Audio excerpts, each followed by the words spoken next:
It's time for MacBreak Weekly, the show we cover the latest Apple news. Jason Snell is in town. So is Andy Anatko. So is Alex Lindsay. We've got lots to talk. Well, we actually had nothing to talk about because WWDC is just around the corner. But we'll talk a little bit about what Apple's strategy should be with regard to announcing their AI advancements. A lot of competition coming from Qualcomm and Intel. Apple Silicon is in the crosshairs. Also, we'll talk about these. My petunias. They glow in the dark. It's all coming up next on MacBreak Weekly. Podcasts you love. From people you trust. This is Twit. This is MacBreak Weekly, episode 924, recorded Tuesday, June 4th, 2024. Wireless Wired. It's time for MacBreak Weekly, the show where we cover the latest Apple news with our esteemed panel of Apple experts. Jason Snell, sixcolors.com. He is at his mom's house, but no, don't tell anybody. I'm totally where I always am. Yes, in my garage. You haven't moved one bit. There's actually roofers standing on my garage right now, so trust me, you don't want me to be there. I'm here in my virtual space in Arizona. It's beautiful. Yeah. I love it.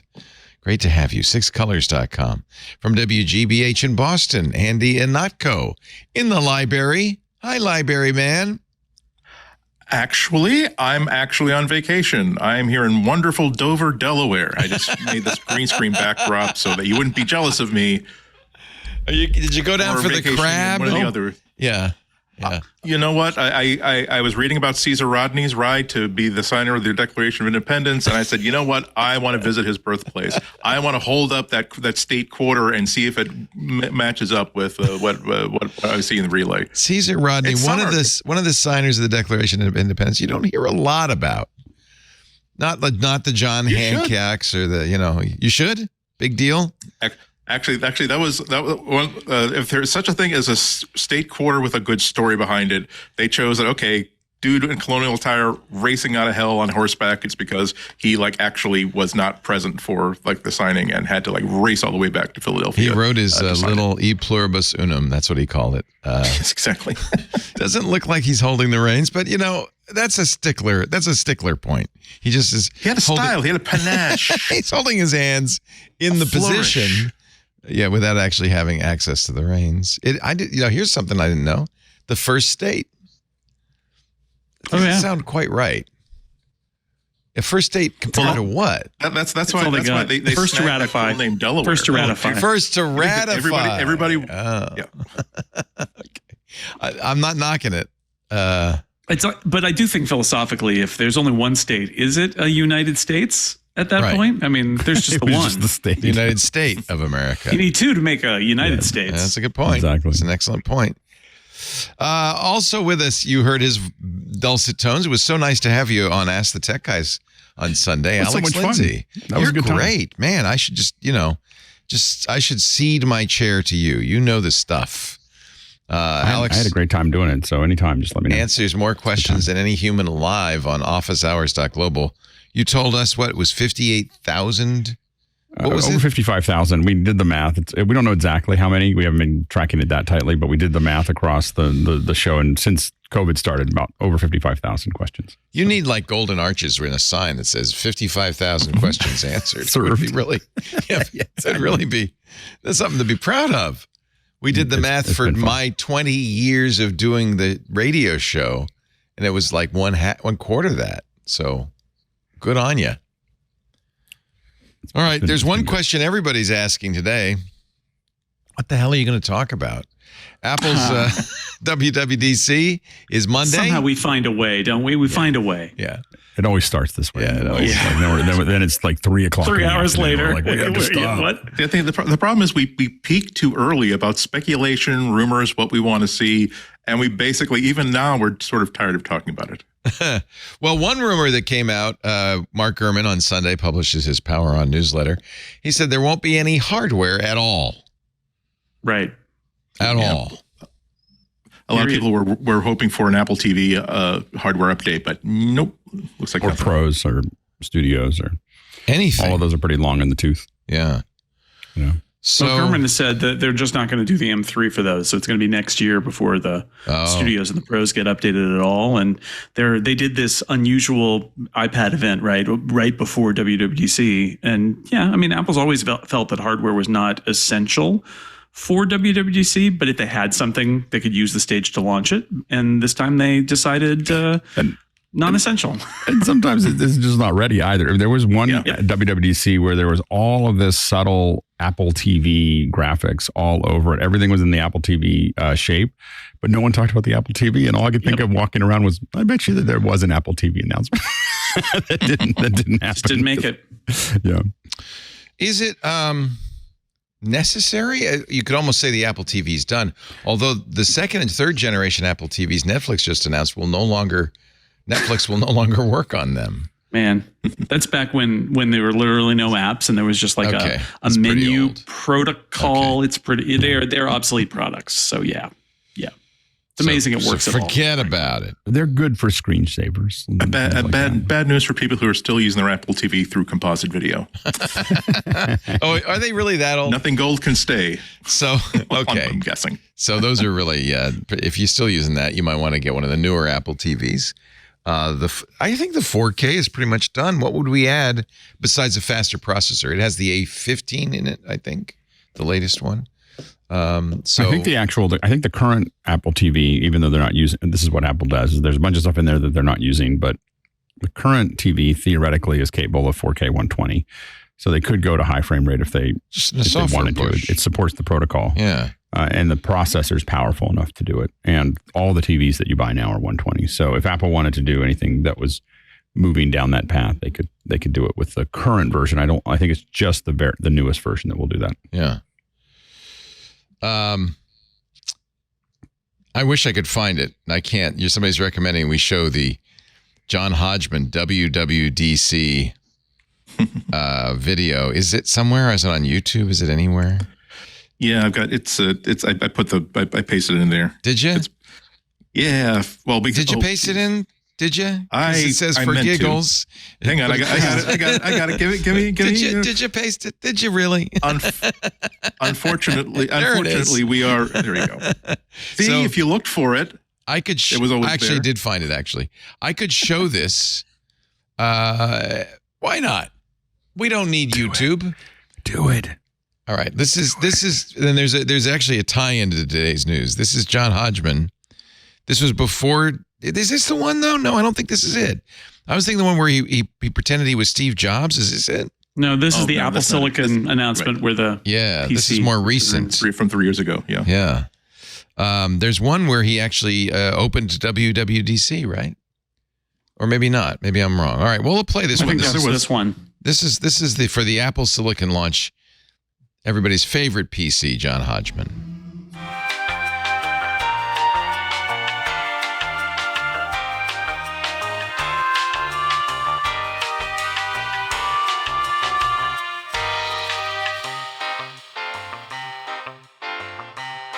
That's a great way to begin the announcement that we're leaving Intel behind. Kudos to Mr. Hodgman, because realize that this was 3 years ago. He had to get a haircut and shave his magnificent beard to do that, to get back into I'm a PC form. It's kudos and a big check. Yeah, that's what I'm sure that he was paid well for that. And he probably said, "Hey guys, I'd love to do it, but I don't want to shave my beard. That would really be a big deal if I had to shave my beard." And they pulled out a big wad of cash, just started flicking it off. The little thumb. Just tell me when to stop. Just tell me. It's such a big deal. I don't know. Okay, but can I point out before we judge? He's making Judge John Hodgman money now. Okay, he doesn't need big money. Yeah, podcast money. That way beats Apple marketing money. and a column in a print newspaper, New York Times. Oh, dang, he is the Imagine that. Podcast money and newspaper money. Wow. The tie-in is, of course, that John Hodgman in those I'm a Mac ads was always the PC, and Justin Long was always the Mac. Justin has gone over to the other side. Qualcomm is using him. Not for the first time, I think. Yeah. Second time. It does again have to do with the size of the check. He's going to promote for Qualcomm the Windows on ARM PCs. He did this, I guess, at Computex, which is where they're announcing. I loved it because at Computex, you've got the Intel CEO, Pat Gelsinger, saying, yeah, Apple's, we're gonna be better than Apple. You just watch. You just watch. But it was such a, like, if you've got John Long there, if you've taken all that trouble, so he's in like a nice white, indicating like minimalist design kitchen. Okay, so you got the white background. He's in front of a MacBook, but what's prodding him to do a web search on like new Qualcomm Copilot PCs is, wow, look at all these pop-ups I'm getting on my Mac. No. I'm tired of them. No, like, I've never seen that happen. No. Such a bizarre choice. And in fact, the pop-ups are nasty on Windows. Windows puts ads in the menus. I mean, it's out of control. Anybody who's used a PC knows. So and was it the notifications that he was talking about? Yeah. It was like there wasn't. And it's out of battery now. Oh no!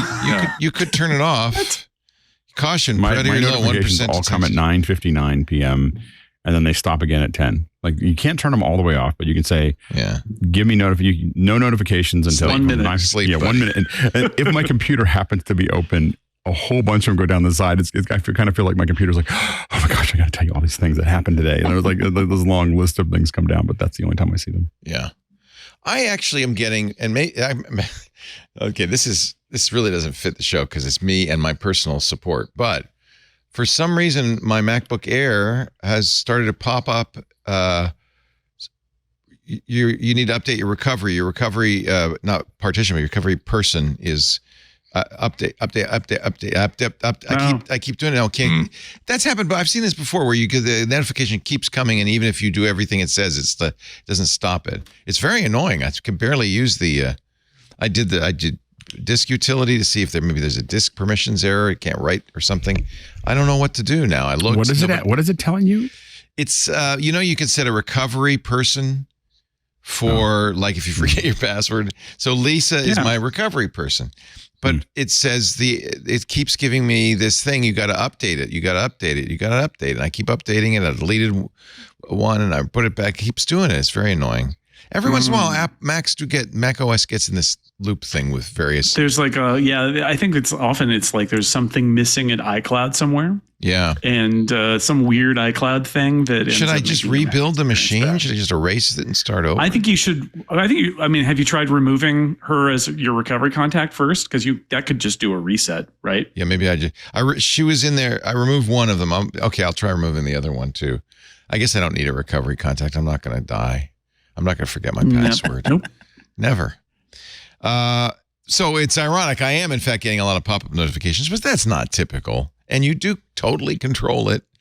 And believe me, Justin Long, when you use Windows on your ARM PC, you're going to see worse.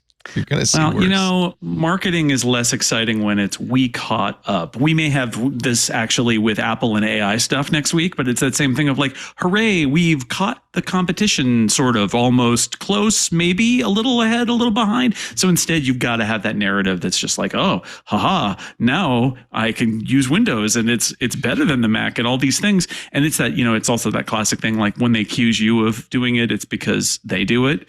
It's a little like that, where it's like all these pop-ups, like, hello. Well, it just definitely felt like it was someone who uses a PC writing about what they think might be a problem on a Mac, right. Not like what's actually not what they. There was not a lot. Maybe Copilot wrote it. Maybe it was Copilot. There was a lot of life experience that was connected to that ad. And you notice that Hodgman didn't show up for that one because he would like to someday maybe show up again for an Apple ad. Where Long has decided I'm never showing up for an Apple ad. So as soon as you do that, you're going to like, well, that's done. Apparently, it's not the first time. In 2017, he did a thing for the Huawei Mate 9 smartphone.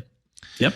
And then 4 years later, he did it for Intel. Yeah, he's trying to kind of stay working. If Apple wanted to keep Justin Long from being in other places, Apple would pay Justin Long, and he's got to work. He's got to work. No, I don't have any blame for Justin Long.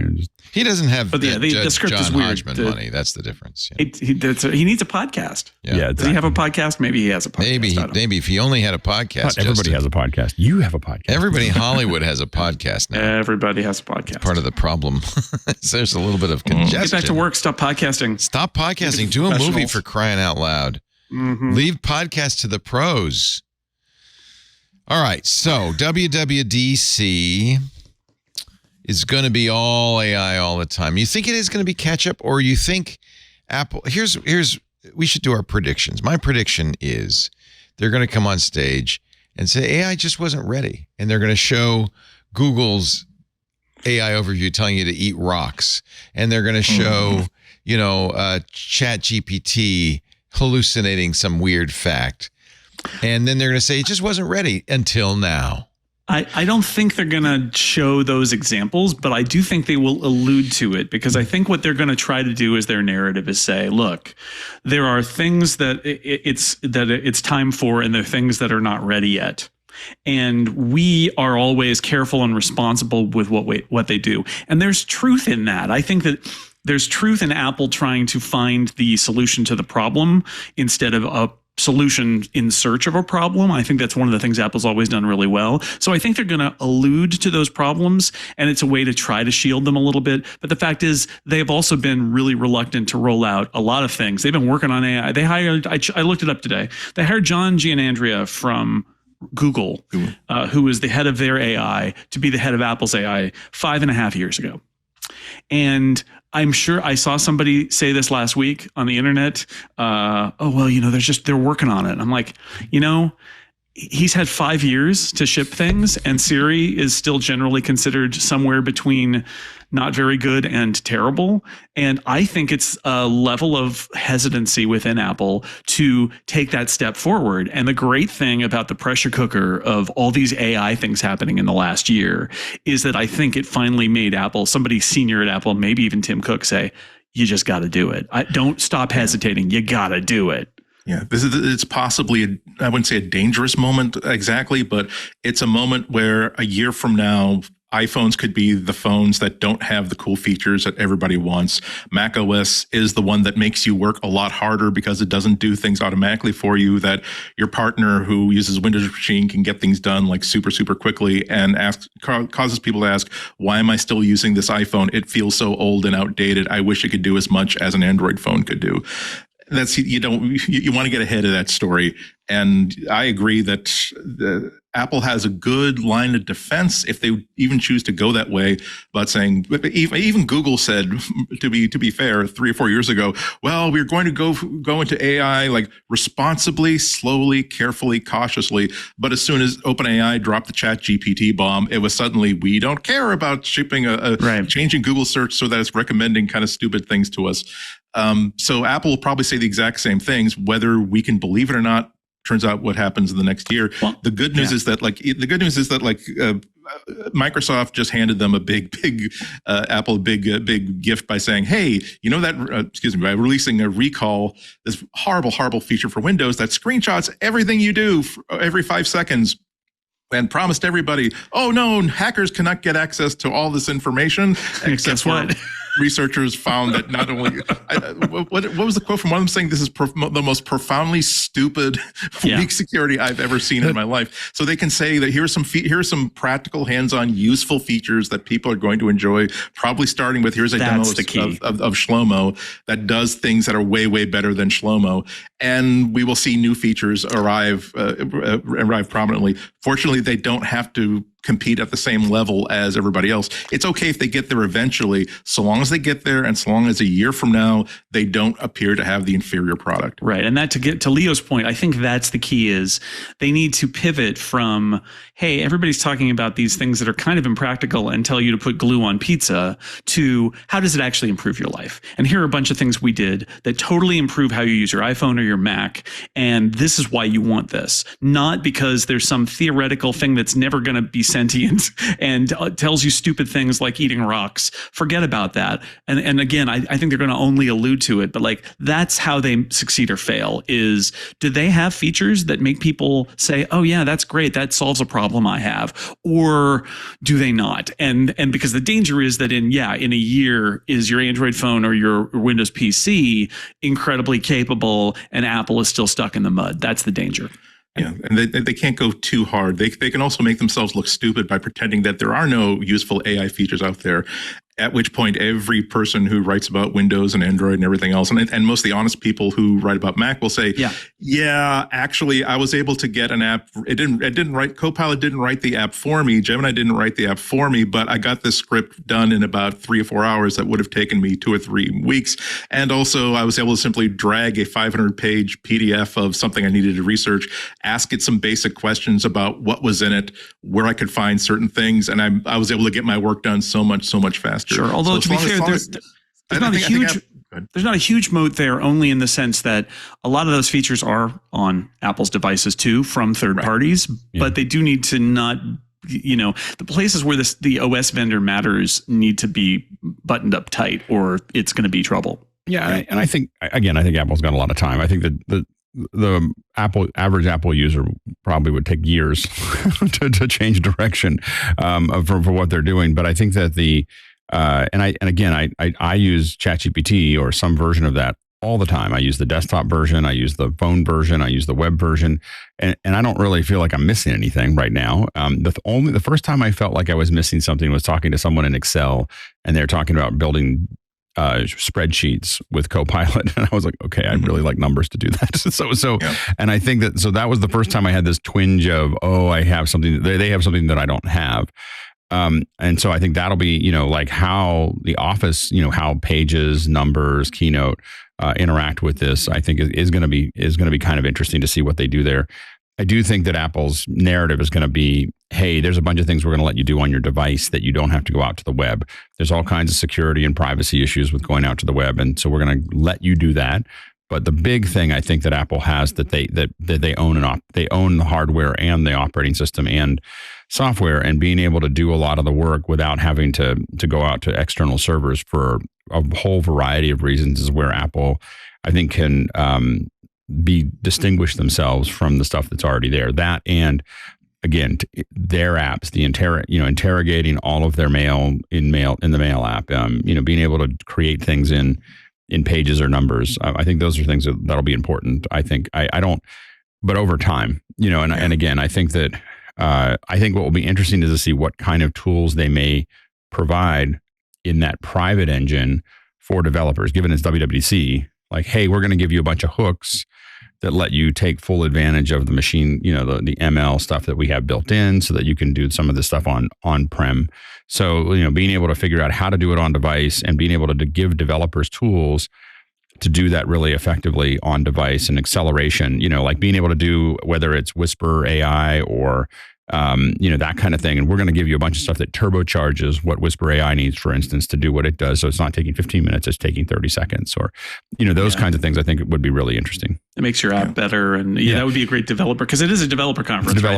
If the story is, hey, we got a bunch of user-facing AI features and nothing for developers. I mean, I think we all expect Xcode to have a Copilot-like thing in it. I think that's almost a gimme, but it's going to be disappointing for developers if they say we got a bunch of AI features, but they're really only in Apple apps and you don't get access to them, right? The developers are hungry for access to the features and to a system-wide resource for AI features, and to being able to tap into the neural engine. Yeah, the ability to do things like an iPad that says you feed it some text, or you feed it a picture, you ask for something and you get a result back from the app. The ability to wrap that in a good interface. But also there are things that only an operating system maker can do. One of the most intriguing things is just the ability to give a chatbot access to my screen and be able to say, as I'm navigating, saying, is there a higher resolution version of that picture that I'm looking at somewhere on the web? Or who is linking to this article? Or I don't know what does this document actually mean to me? The idea of having a microphone channel open all the time simply because my hands are busy doing human things on the keyboard, and I just want to say, what does that word mean? I read a New Yorker article that had a hell of a word in the opening line that made me think that, wow, you really think that you're going to be promoted to you were holding this word in your hip pocket. It's not sine doce or something like that. And I say, couldn't you just say, when people think of this, they think of this one word instead of using, and that's the sort of thing where, what does that word mean? The word that starts with S in that paragraph, when it starts to become an actual companion that you do your work with. And it's not just integration with what you're looking at and what you're seeing on the screen, the ability to be so freaking fast that you actually can have a conversation. It's not request wait 3 seconds and get the answer. And just like the web used to be 10 years ago. Like now it's you click something, you get something. You don't have to wait for someone to download. That's the sort of power that these other companies can do. And I don't think I'm going to say this. I don't think that Apple's going to do what I'm about to say, but I think that the nuke that Apple could roll out is, hey, we've licensed enormous amounts of data. We have put it all into a package that's going to sit on your device. It is protected. We're paying for it so that you can use it as a developer. It's going to do a lot of the things. It's maybe not do everything, but it's going to be a huge data set that can sit on your device and do a lot of the things that AI does.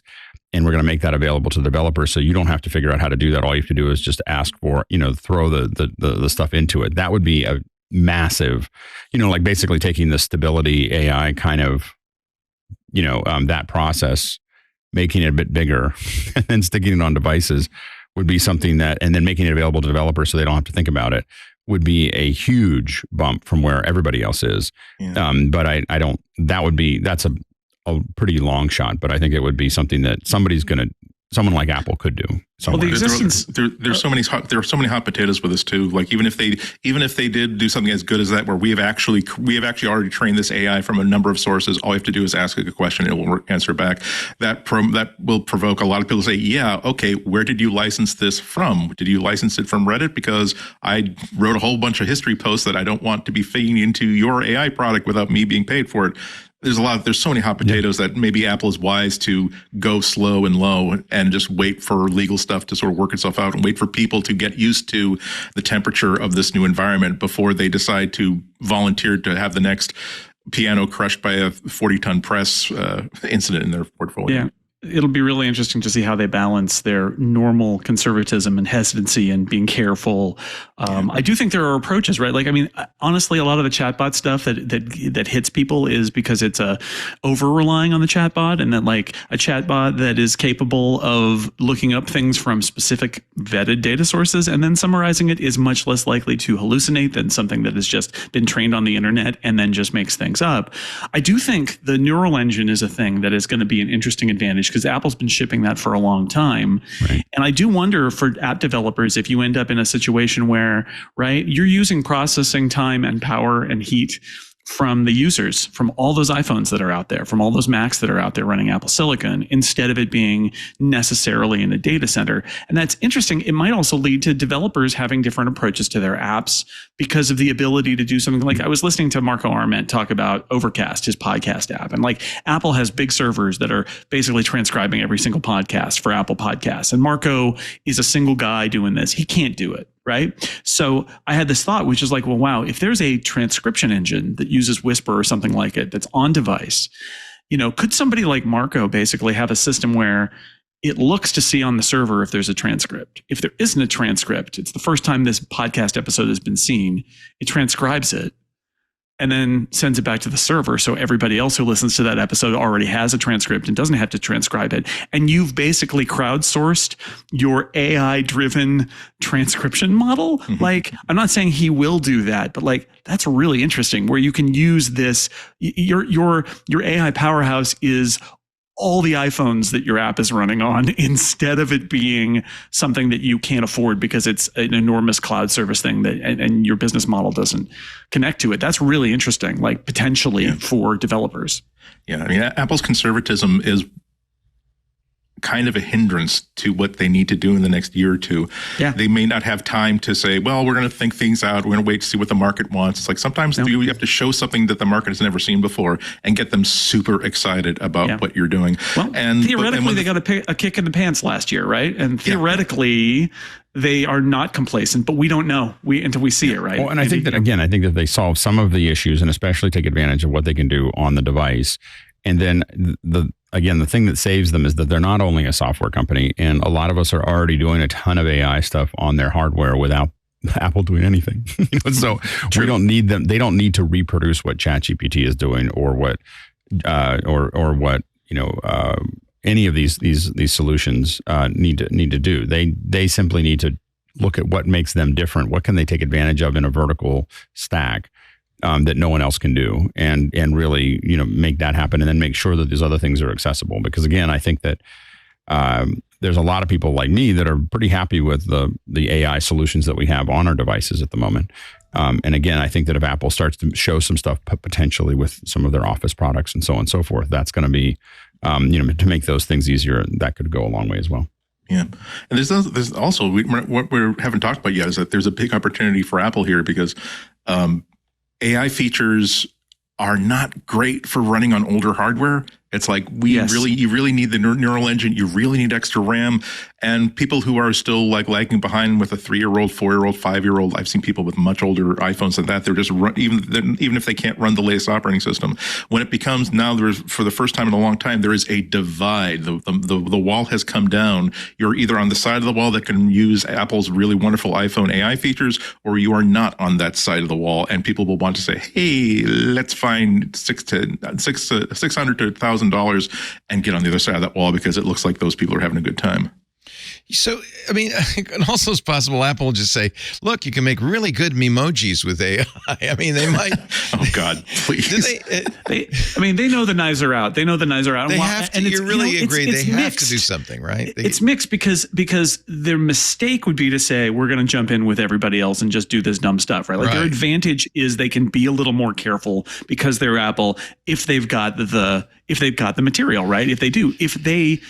You got to think that given all of the talent and given that they've had, a year or more since they really got the kick in the pants to turn this over, that they will have an interesting. Also, by the way, I should say, we're thinking about like the traditional way Apple rolls out features, which is most of the features happen in the beta over the summer. They've been changing gradually over time. There's totally going to be features in here where they're really just saying over the next year, we're going to add this. And some of that stuff's not going to be ready yet, but they're going to announce it and they're going to say it's coming. And that's how Apple responds to a crisis sometimes, is they kind of back away from there. Oh, no, we only announce it when it's ready to go. And they're like, nope, next spring we're going to do this thing and we're telling you about it now so we look better. But if they don't have it, if it's all had no cattle, I guess, I don't know where that came in Arizona, maybe that's where it came from, then they're in trouble, right? But I think that they don't have to do the, see, we got a chatbot in order to get there. I think they've got to show that they've got some substantial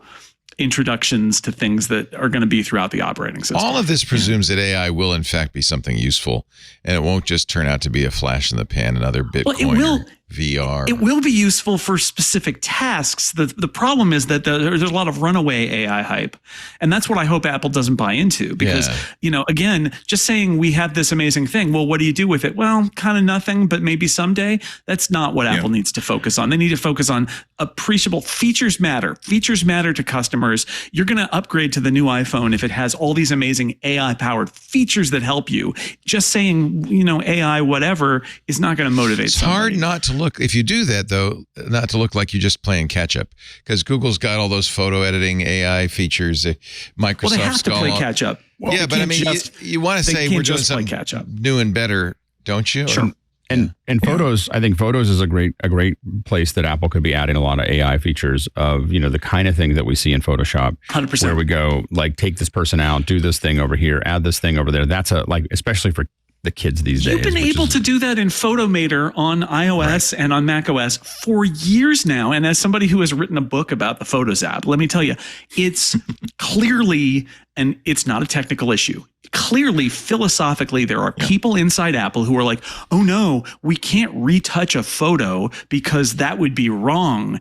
And it's like, what are you even doing? Like, you can't even retouch a blemish on somebody's face in iOS photos. You can do it on the Mac, but they still haven't. In 2024, the year of our Lord 2024, there's some product manager in there or somebody that or someone above them is saying, no, we're not going to do that. The integrity of the photo must be maintained. And first off, the horse died. It left the barn. It had a family. It had foals. It ran several races, and then it died of old age. The horse of editing photos is out of the barn. It was out of the barn when photography was created, quite frankly. So that's what troubles me. I'm hoping that kick in the pants last year made people like that lose the argument, right? Because there's no reason that photos shouldn't have all those features in there now. They've got the reverse of it, right? They've got the ability to extract something from a background, the ability to compute like, oh yeah, there's a person standing on a beach, I want to erase them.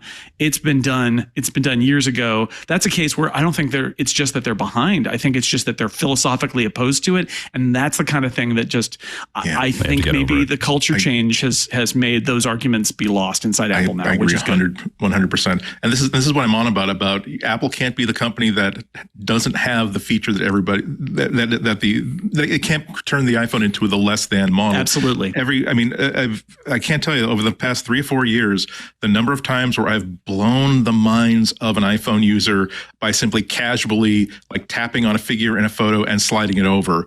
And there isn't just like a blob left behind. There is actually like background filled in and left behind, and things like, oh well, here's a YouTube video, or here's a live stream, but it's in French. I need an English translation. I don't have to launch an app. I simply have to touch the volume control, and underneath the volume control there is a translate button, live caption. And like, how is your phone doing that, and why doesn't my iPhone do something like that too? I need to make this photo square, and I don't have enough to make it square and keep everybody in the photo. Well, imagine if you could expand that photo taller and it would fill it in, right? Like, I mean, that's making people's lives better, right? That's not a dumb demo. That's a real thing. Yeah. And like, I couldn't help but like lock onto something you said like a minute ago, where Apple can't simply like introduce these AI features and say, well, we don't know what this is for. We don't know how you do this, but here it is. Because they already spent like an entire keynote talking about that with the Apple Vision Pro. So they can't really use that again for a while.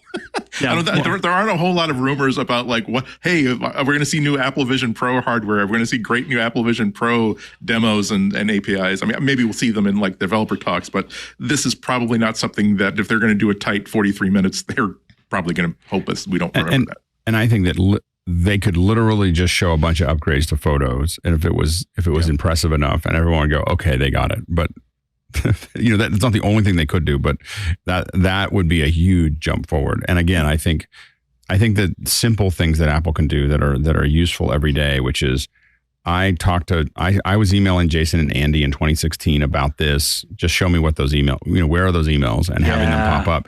Like that is like, because the search in mail is so bad.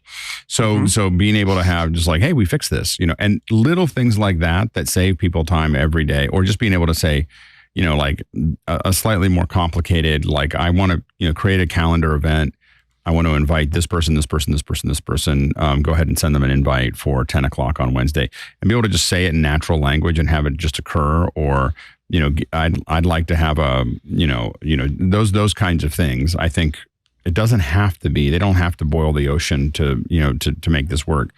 But some of those things that are happening on your device with the products that you use that make your everyday life easier, I think are things that Apple are low-hanging fruit for Apple, and as Jason said, it'll be a philosophical reason that they don't do it, not a technical reason that they don't do those things. Yeah. Hey, Shlomo, find me that PDF about Qualcomm that I downloaded, I think about 2 weeks ago. Yeah, and it simply opens in preview. It didn't have to screenshot every 5 seconds. It just said, okay, I got all the keyword. I popped everything I need out of that request to do the right spotlight search. And I know there's a PDF and you want to see it in preview. And I can intuit what you might have meant. I had this where I was looking for because I got the new iPad, I have an iPad stand that isn't compatible with the magnets and whatever, and then I want to get a new one from the same company. And I heard that they had one, but I forgot. It's some nameless Chinese company, random letters, on Amazon. And I'm like, but I didn't order it from Amazon. I ordered it direct. I'm like, how am I going to find this? And I spent like 5 minutes with different search terms. And I'm telling you, I'm pretty sure that if Apple had a search field like this that had some AI magic behind it, I could say, can you find the last time I bought an iPad stand and have it figure, because you could figure it out. It just took me as a stupid human 5 minutes to do it. And I had that moment where I'm like, an AI system would know this. Answer. And even just shortcuts, if you said, hey, I want a shortcut that does this, like when I walk into the room and I walk over here, when I click on this, I want it to turn the light on, or I want to be able to tap on my watch and have it just do all the things that needed to be done for it to do it, rather than trying to figure out the nomenclature of it geekifies a lot of the stuff. this is the end state of user automation. It's actually funny when you think about it. Like at first it's you're writing basic programs, and then eventually you're writing, if you're a Mac person, AppleScript. And then, maybe they're like, oh, well, we can simplify it with Automator. It's like, no, not enough. Well, we can simplify it further with shortcuts. And I love shortcuts, but the real end state is you tell your computer what you want to have happen. Okay, that's good. The next thing is you tell your computer to remember that. And every time you give it that command, do that thing contextually again. Right. And at that point, you're just reasoning with it. You don't have to learn a block building interface or anything like that. And that is the next frontier of computing, I really believe, is you shouldn't have to be an expert at all of these details in order to get your computer to do stuff for you. If you can just tell it what you want the end state to be, and it can figure it out. That's the dream. One of the brilliant things that Douglas Adams once said about the evolution of computers is that when personal computers started out, it used about 90% of its computing power to do the thing you would ask it to do, and only 10% figuring out what the thing you asked it to do. You type something, a complex command, it executed that command. And like with the Mac, for the RON, it's using so much of very little of its processing power is to do the actual thing. Most of it is to operate the mouse, operate the windowing interface, operate this, that, and the other. And I think that this is just another demonstration of how brilliant of an observation that was. Yeah. This is going to be now, most of this is just a box that processes an AI that's you ask it to do something. It's up to you, computer, to figure out how to do that. And another step towards obliterating the idea of our awareness of files and apps, because I don't need to know about the preview app. I don't need to know this is a PDF. I'm saying I've got this document that tells me all about this new ARM architecture that Qualcomm has come up with. I just want to know some information about it. I don't care it's a PDF. I don't care what app created it. It'll just simply give me a container that has that information, or better yet, just simply pull the information out of it. And maybe this is, if you're talking about people who are annoyed about software as a service and subscriptions, there might be a time when 5 or 10 years from now, when really you don't buy Photoshop, you don't install Pages, you simply have a service that your computer can connect to through a built-in package or something that connects to over the cloud that does a discrete task or discrete feature that your AI can actually access. That's the level of sophistication that we're hoping for. We don't want pulled down menus. We want no menus. Yeah, and even tell you what you need to go get. Like I was sitting there talking to ChatGPT, and I said, I want to create a countdown clock that when I push a button, I want to do it with an Arduino, and I want to push a button and have a countdown clock start. What do I need, and what is the program? And it literally said, you need to get this display, this Arduino, this button. You plug this in, and it gave me the pins to plug it into. The code is. I ordered it all. It's supposed to show up this week. So, but it was just like I just tell me how to do this and tell me and give me the code to do that, because I just want to build this countdown clock. And like that's the kind of stuff that we're going to get into where, and I think that one of the things that Apple's missing is actually that Arduino-like, interface that's cheap, that ties into the rest of the world. But even if that doesn't exist, I think that. Again, the Tetris example I used last week was that I wrote Tetris in 15 minutes, and the hardest part was cutting and pasting it into the thing, less than 15 minutes, in 5 minutes.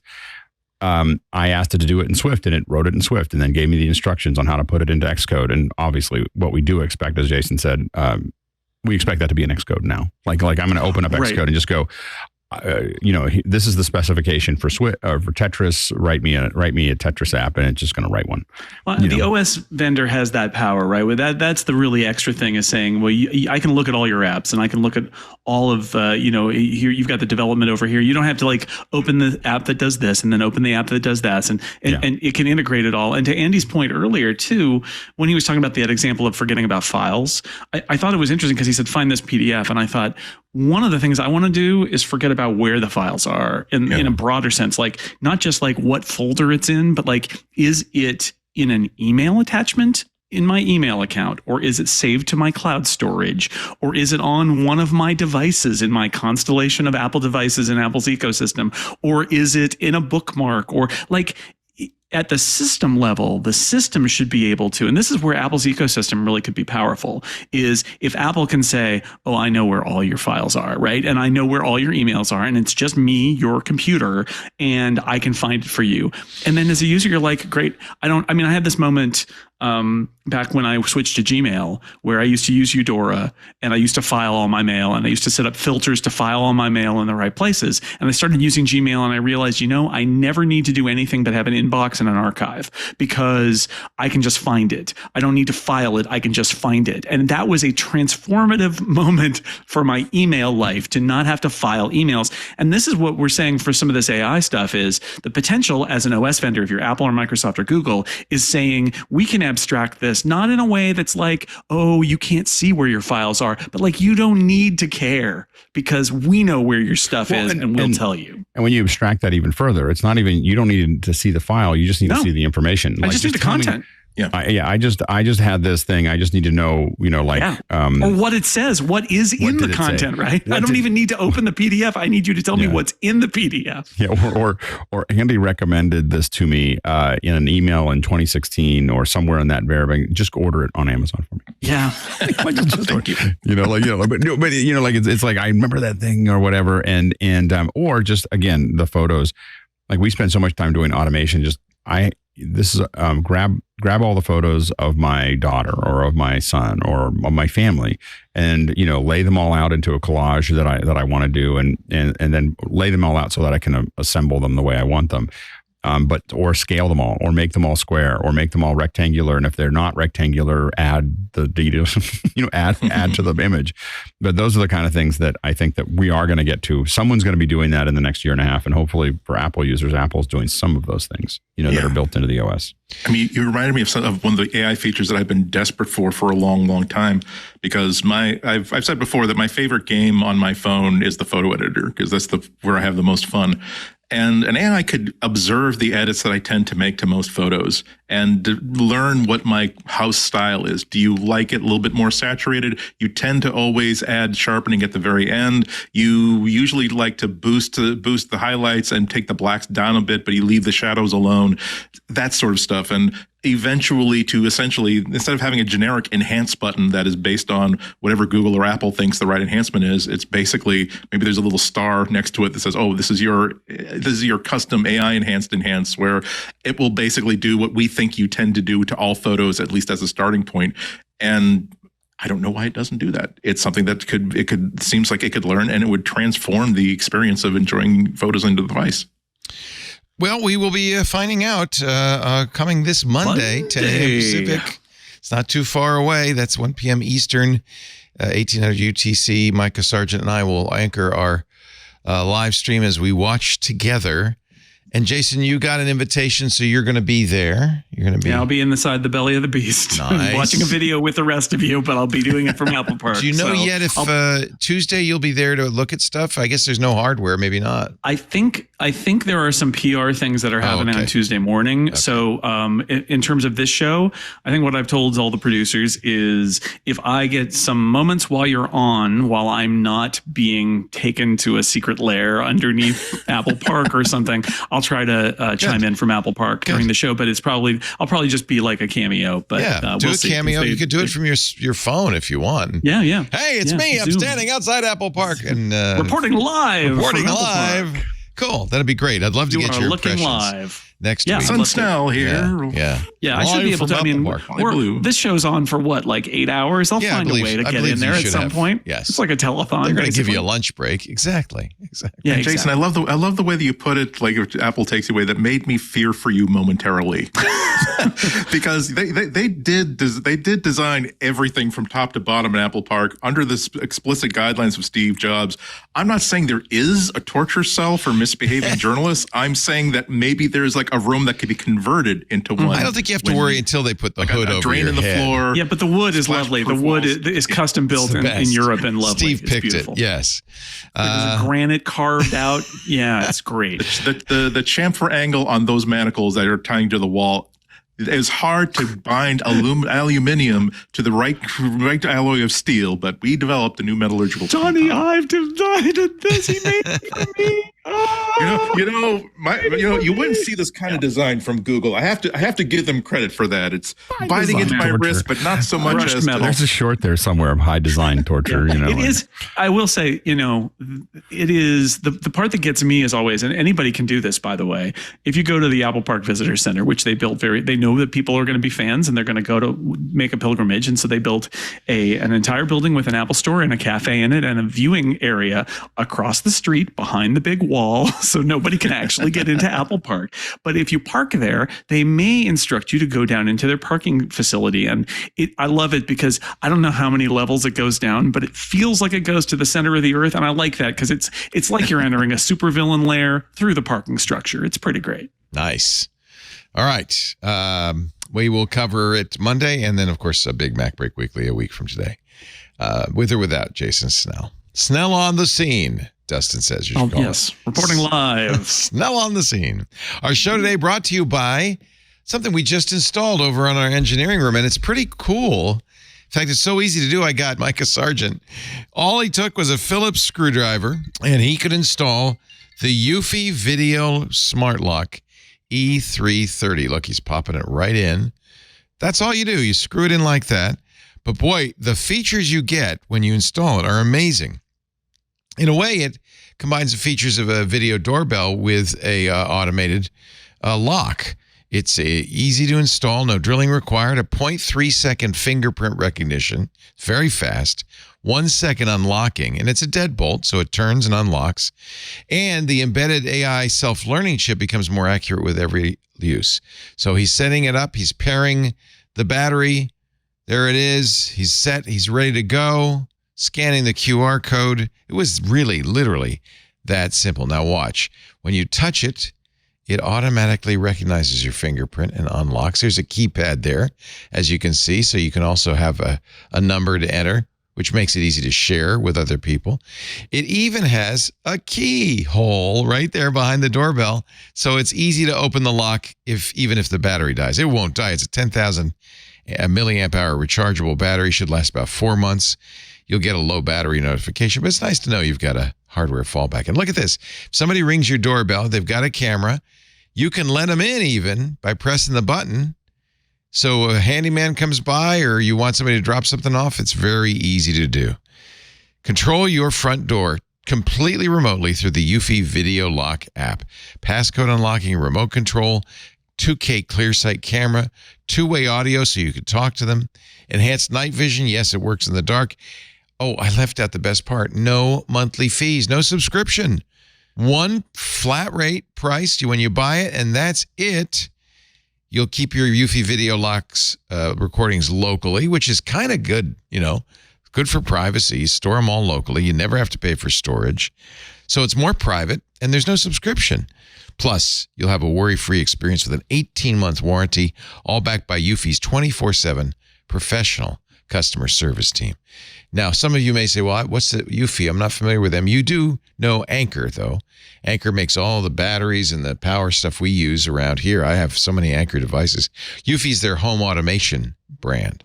So there you go. And it is a really good one. Get your Eufy Video Lock today, the Smart Lock E330, by searching Eufy Video Lock on Amazon, or go to the website, eufy.com, EUFY, Eufy, EUFY.com.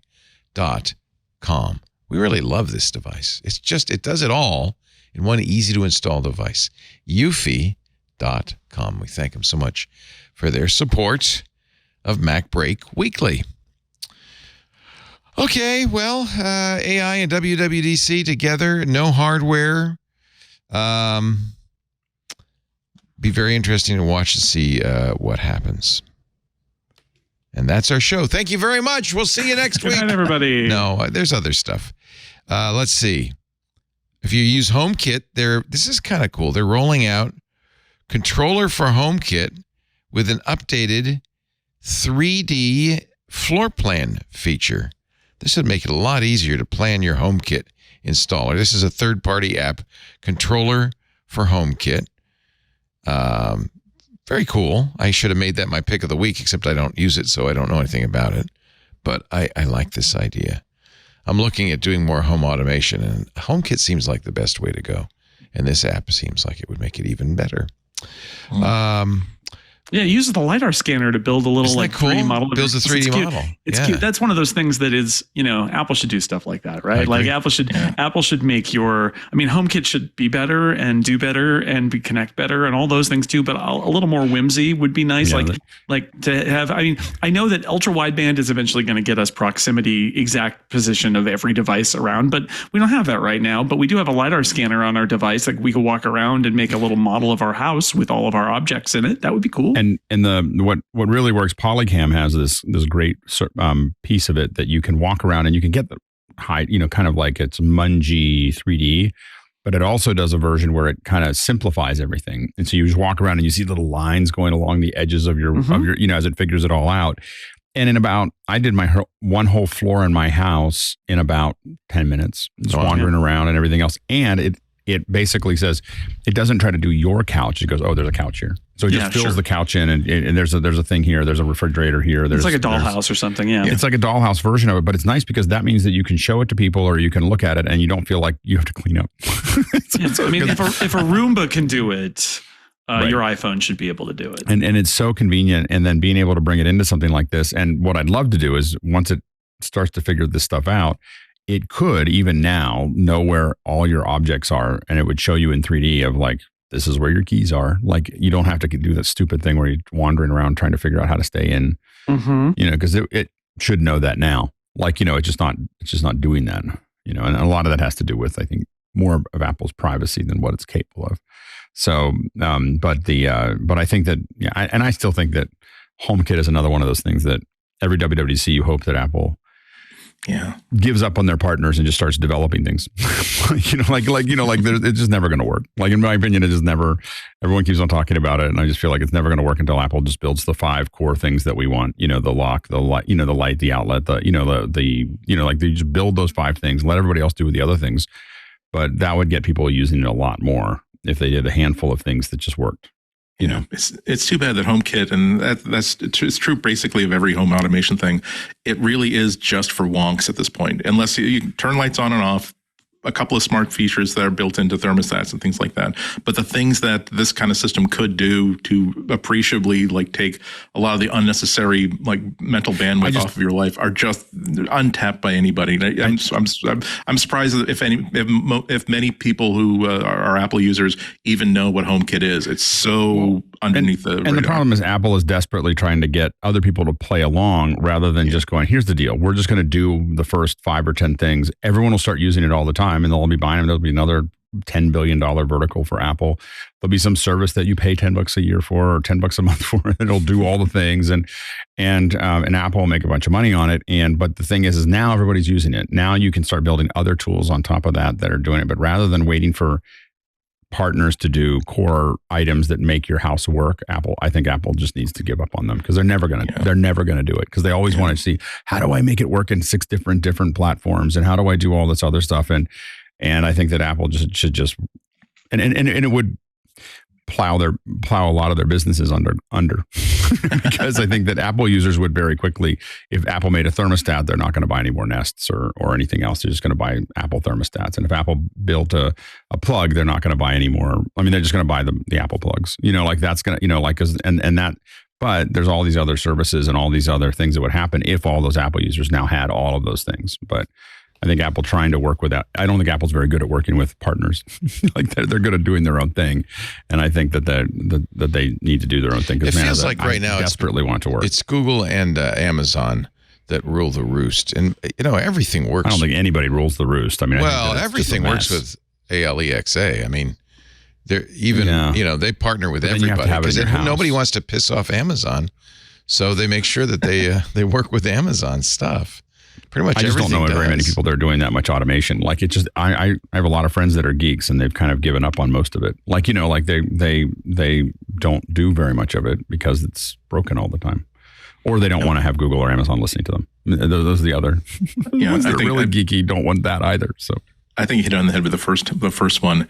It's like I've got all kinds of Google stuff in my house for limited things like turning lights on and off. It's okay, but even then, it's like, why 1 out of every 10 times it says, I'm sorry, I can't help you with that? Or why did you pick that up in the smart display in the kitchen when I'm right here in the bedroom and there's a display like 2 feet away? All it for every sort of feature, not just home automation, all it has to do is be 10% unreliable to make someone think, in this case, I think I'll just turn the lights on and off by myself. Like I think I can set the thermostat myself. If for some reason I don't know why I can't connect the doorbell and find out who just rang the bell, because here's the one time in a week when somebody rings the bell and I don't know who is coming. I really want to know if I need to drop what I'm doing, and for some reason I can't find the doorbell now. That's when you decide, you know what, Google or whoever has a new version of this, I don't think I'll buy it. I think I'll deal. Okay, let's see what else is going on. Apple, speaking of privacy, has rolled out something new and interesting in their M4 iPad Pro. It's the Secure Indicator Light, or SIL. Gui Rambo posted this on Mastodon. Fun fact about the M4 iPad Pro: it's the first device to support and use Apple's new Secure Indicator Light mechanism. When using the microphone or camera, the corresponding indicator dot is effectively rendered in hardware using the display, making it a lot less likely that any malware or user space app would be able to access those sensors without the user's knowledge. That's kind of interesting. This is so smart. So Apple, a long time ago, Apple made the camera light on your MacBook, for example, essentially hardwired to the camera being turned on. And the idea there is the way you surreptitiously record or take a picture or record audio for somebody is you make it so that the light doesn't go on, right? And you're secretly recording.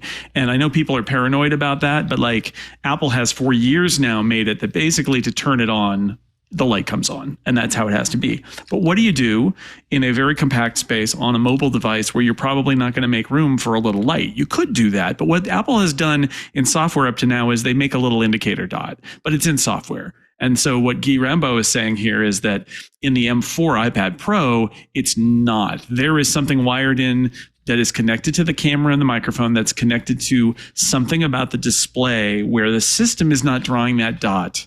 The hardware, essentially, when it's on, is flipping a switch somewhere where the dot gets put on the screen, which is a wild idea, but I love it because this is their solution to the problem of not being able to let somebody sort of hack your system so that it can grab your pictures, grab your camera without you knowing.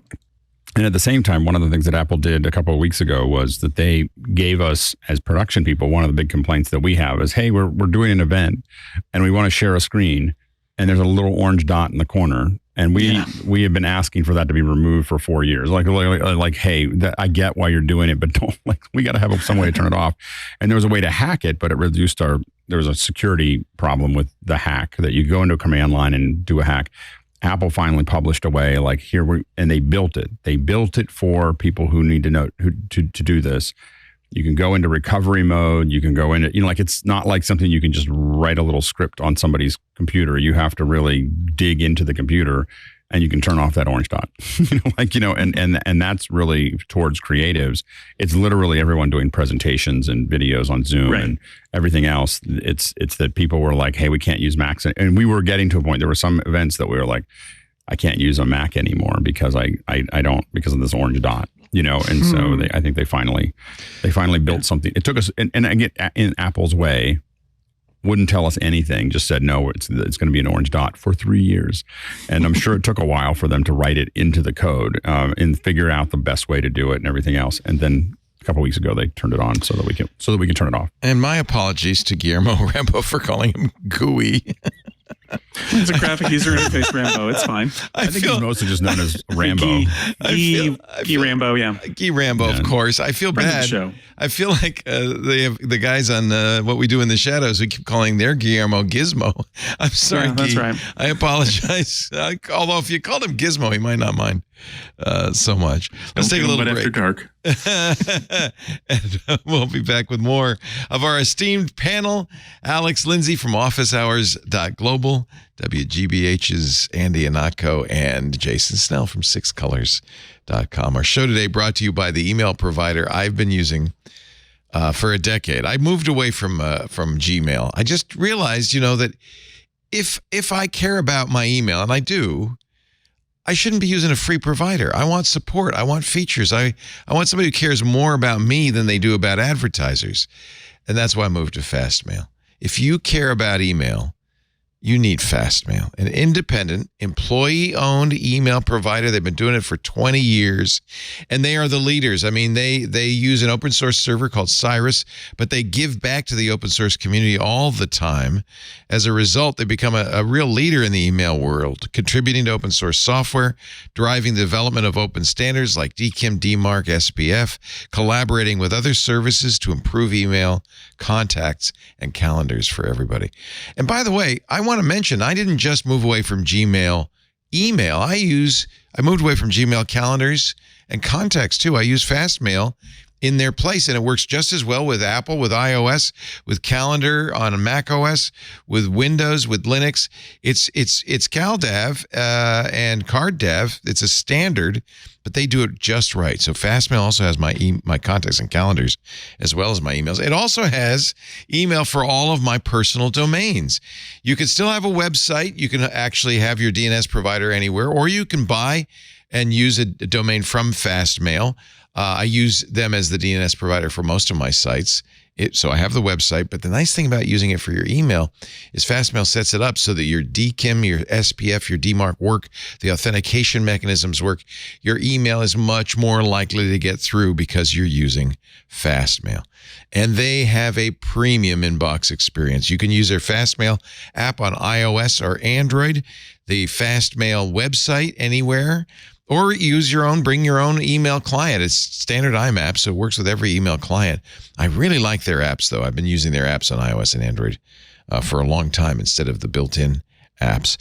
Because instead of ads, instead of data sharing, you get a clean interface with innovative features that value your time and your privacy. In fact, I'm always nervous about even looking at email and other email client apps, because I worry that it's going to send a signal back to the home office using a tracking pixel or something like that. When I'm in my Fastmail interface, don't ever have to worry about that. They really protect your privacy. They block all of that. For as little as $5 a month, you can get a private inbox with Fastmail. By the way, more than 20 global currencies. They are an international business. Their new multi-user plans make it even better if you want to have multiple users in your household or your business. They've got a duo plan. Secure private email for you and your partner at a reduced price. Their family plan includes up to 6 people, which is great for the whole family. And with the business plan, you get powerful admin controls for the security and management of your company. Fastmail does it right they check every box. It's amazing. You can send and receive emails from your own domain, manage multiple email addresses in one space. I have infinite email addresses from Fastmail, but if you use it with Bitwarden, our sponsor, or 1Password, you can also generate unique email addresses for every single site you log into. They all go to your inbox. You can filter them. You can keep an eye on them, but it really adds to your security. It's very easy to download your data from any other email provider and import it into your new Fastmail inbox. You don't have to leave important email behind when you switch. It's also very easy to set it up as I do. I kept the Gmail accounts, but I just have it collect the email from there. And so it's all in my Fastmail. I just love Fastmail. I've been recommending it for years. I'm glad now have them as a sponsor. Fastmail, advancing open standards, leading industry cooperation, and focusing on serving you with great support and your privacy. Together, Fastmail and you are making email better for everyone. Try Fastmail free for 30 days. You get 15% off your first year. Go to fastmail.com/twit. The smart money's on Fastmail. Whenever I see somebody, I talk to them about email and they're using Fastmail, I know they know what they're doing. Fastmail.com/twit. If you care about email, pay a little. Get the best. Fastmail.com/twit. You're using it, John Ashley? Good man. I like it. What was I going to talk about? Before the break, I had something picked up.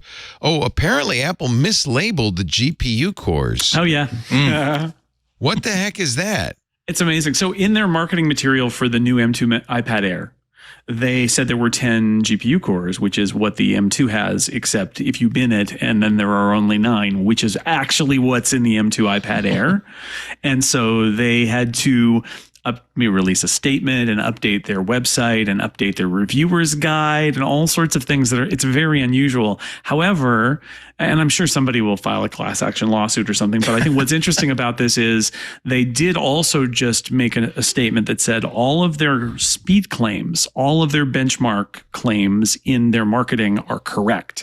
So they tested the actual device. The numbers they got are the numbers they got, but they got the specs wrong. So I'm not sure there's much of a story here in the long run because nobody was misled about the performance of this system. But if you are curious, it does mean they're binning the M2 that's in the iPad Air. It's one with a deactivated GPU core. Yeah.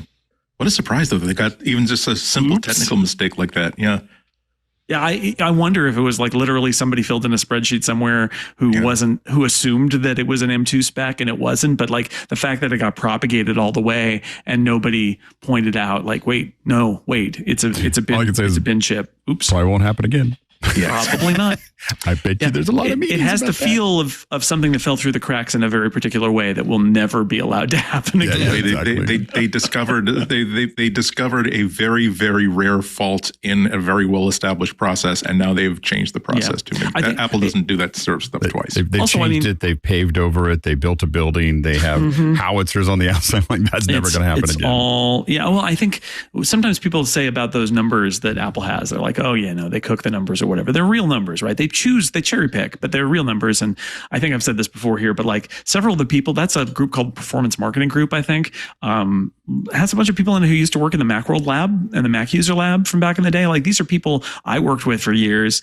They are experts in doing tests that are real tests. Now, again, it is marketing. And so Apple only publishes the tests that look good, right? But they are based on real numbers. And this is a great example of that being true, which is the numbers are right. Like the numbers aren't lying. The numbers are for the system as it shipped, which had 9 GPU cores in it. It was just the spec sheet that was wrong. And so for what it's worth, the numbers they choose to reveal, and it is marketing, but they are based on reality, not fantasy. They should have just said they base 0. Oh no, that wouldn't work. We started at 2. That's what it was. I don't know. We can have faith in Apple. The only time they ever lie about performance, it's by changing what's on the y-axis of the graph. Other than that, 100% trustworthy. And it's not a lie, really. It's just misleading. Vague. Yeah, it's marketing. It's marketing. I mean, vague. Yeah. They learn from the best. They learn from Amazon. Don't label your charts. Alex, have you ever done this? You're at an airport and you travel a lot in a foreign land, and you lost your AirPods or you don't have them with you, and you go to the airport store and you buy a pair of earbuds to put in your iPhone. Have you ever done that? I carry so. You never need to. I have a primary backup. I have wired ones. Usually I'm walking around with 4 or 5 headsets. So well, I very rarely let me buy tell them the story then. This is from Josh Witten on X.com. Josh said, crazy experience. I lost my earbuds in a remote town in Chile. So I tried buying a new pair at the airport before flying out, but the new wired, underscore that, iPhone lightning cable headphones didn't work. Strange. Went back, swapped them, still didn't work. Tried a third brand, didn't work. By now, the gift shop people and their manager and all the people in line behind me are super annoyed until one of the girls says in Spanish, you need to have Bluetooth on. Oh, yeah, everybody nods in agreement. Wait a minute, says Josh Witten. Wired headphones? These plug in the lightning port. They're wired. They don't need Bluetooth. The entire point of wired headphones does not need Bluetooth. So I turned Bluetooth on with the headphones plugged in the lightning port. Sure enough, phone offers to pair my wired headphones. See, they all say in Spanish, I must be the dumbest person in the world. With a little back and forth, I realized they don't even conceptually know what Bluetooth is.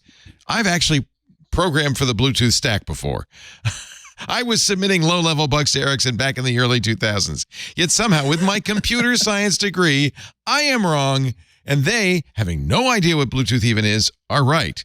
My mind is boggled. I'm outnumbered. My plane is boarding. I don't want wireless headphones, especially not wired wireless headphones or whatever the hell these things are. Did he try unplugging them to see if they just still keep working? No. There's an answer. There's an answer. No battery. They're powered They're powered by lightning. Oh my God. So I convince him with my last ounce of sanity to let me try one last thing, a foolproof solution. I buy a normal, wired, old school pair of mini stereo headphones and a lightning adapter. We plug it all in. It doesn't work. Bluetooth on, they tell me. No, by all that is sacred, my wired lightning adapter cannot require Bluetooth. It does, they assure me. It does. I turn on the Bluetooth. Sure enough, my phone offers to pair my new wired lightning adapter with my phone. Unbelievable. So what this is a lot of companies, making cheap Chinese headphones don't want to pay for lightning, because it's a license fee. So they use lightning adapters to power Bluetooth headphones. They don't have to put a battery in either.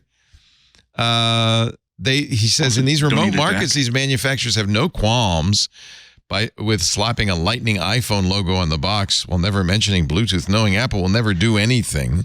Yeah, I don't think it's the money for Lightning, by the way, because there's still a cable, right? The issue is they don't want to build in a DAC. Yeah, they don't want to bother. They get all that for free being in the Bluetooth stack, and They probably got a part that's a Bluetooth receiver that is super cheap. And this is clearly, bottom line, one of the things that's amazing about a lot of manufacturing, especially in China, is they find the absolute cheapest way to do something. Yep. And this is it, which is the cheapest way to do it is and you can imagine somebody saying, you see, here's the trick, is you do the power by lightning, but you don't do the audio because that's too. Then you got to have a DAC. Then you have to have circuitry in the cable. And that costs us $1. Yeah.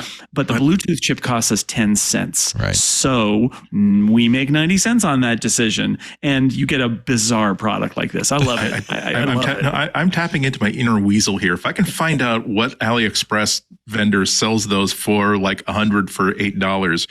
I can rebox them with a very good marketing campaign and say, hello, I'm Andy Ihnatko. I'm the president of Tree Love Electronics. Now, the problem with most Bluetooth headphones, me and my colleagues discovered, is that they have these wasteful rechargeable batteries in them.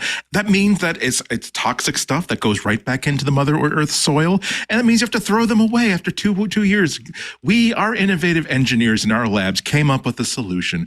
Power it from the battery that you're already carrying anyway. You're welcome. That's right.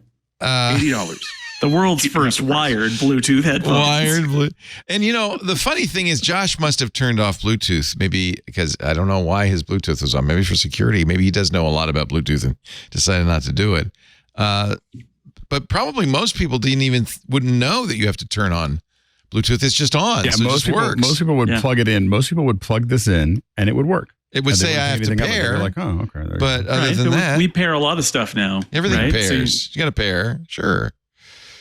I'm trying to see if where I can find some cheap. Here we go. Headphones for iPhone, iPod. I wonder if it says Bluetooth required. Do you think this is on Temu? They're cheap. They're $2.98. Very colorful. I highly recommend Dollar General later on. If you have any chance, I highly, they recommend Apple makes some very cheap. There's a Lightning headphone adapter and a USB-C headphone adapter, and they work great with any wired headphones. And that's not these, because there's no audio going through the wire. It's just power. So you and that's the thing. Actual wired. He tried it with the adapter, and it still didn't work. Because it's not trying to get audio from that. It's not even bothering.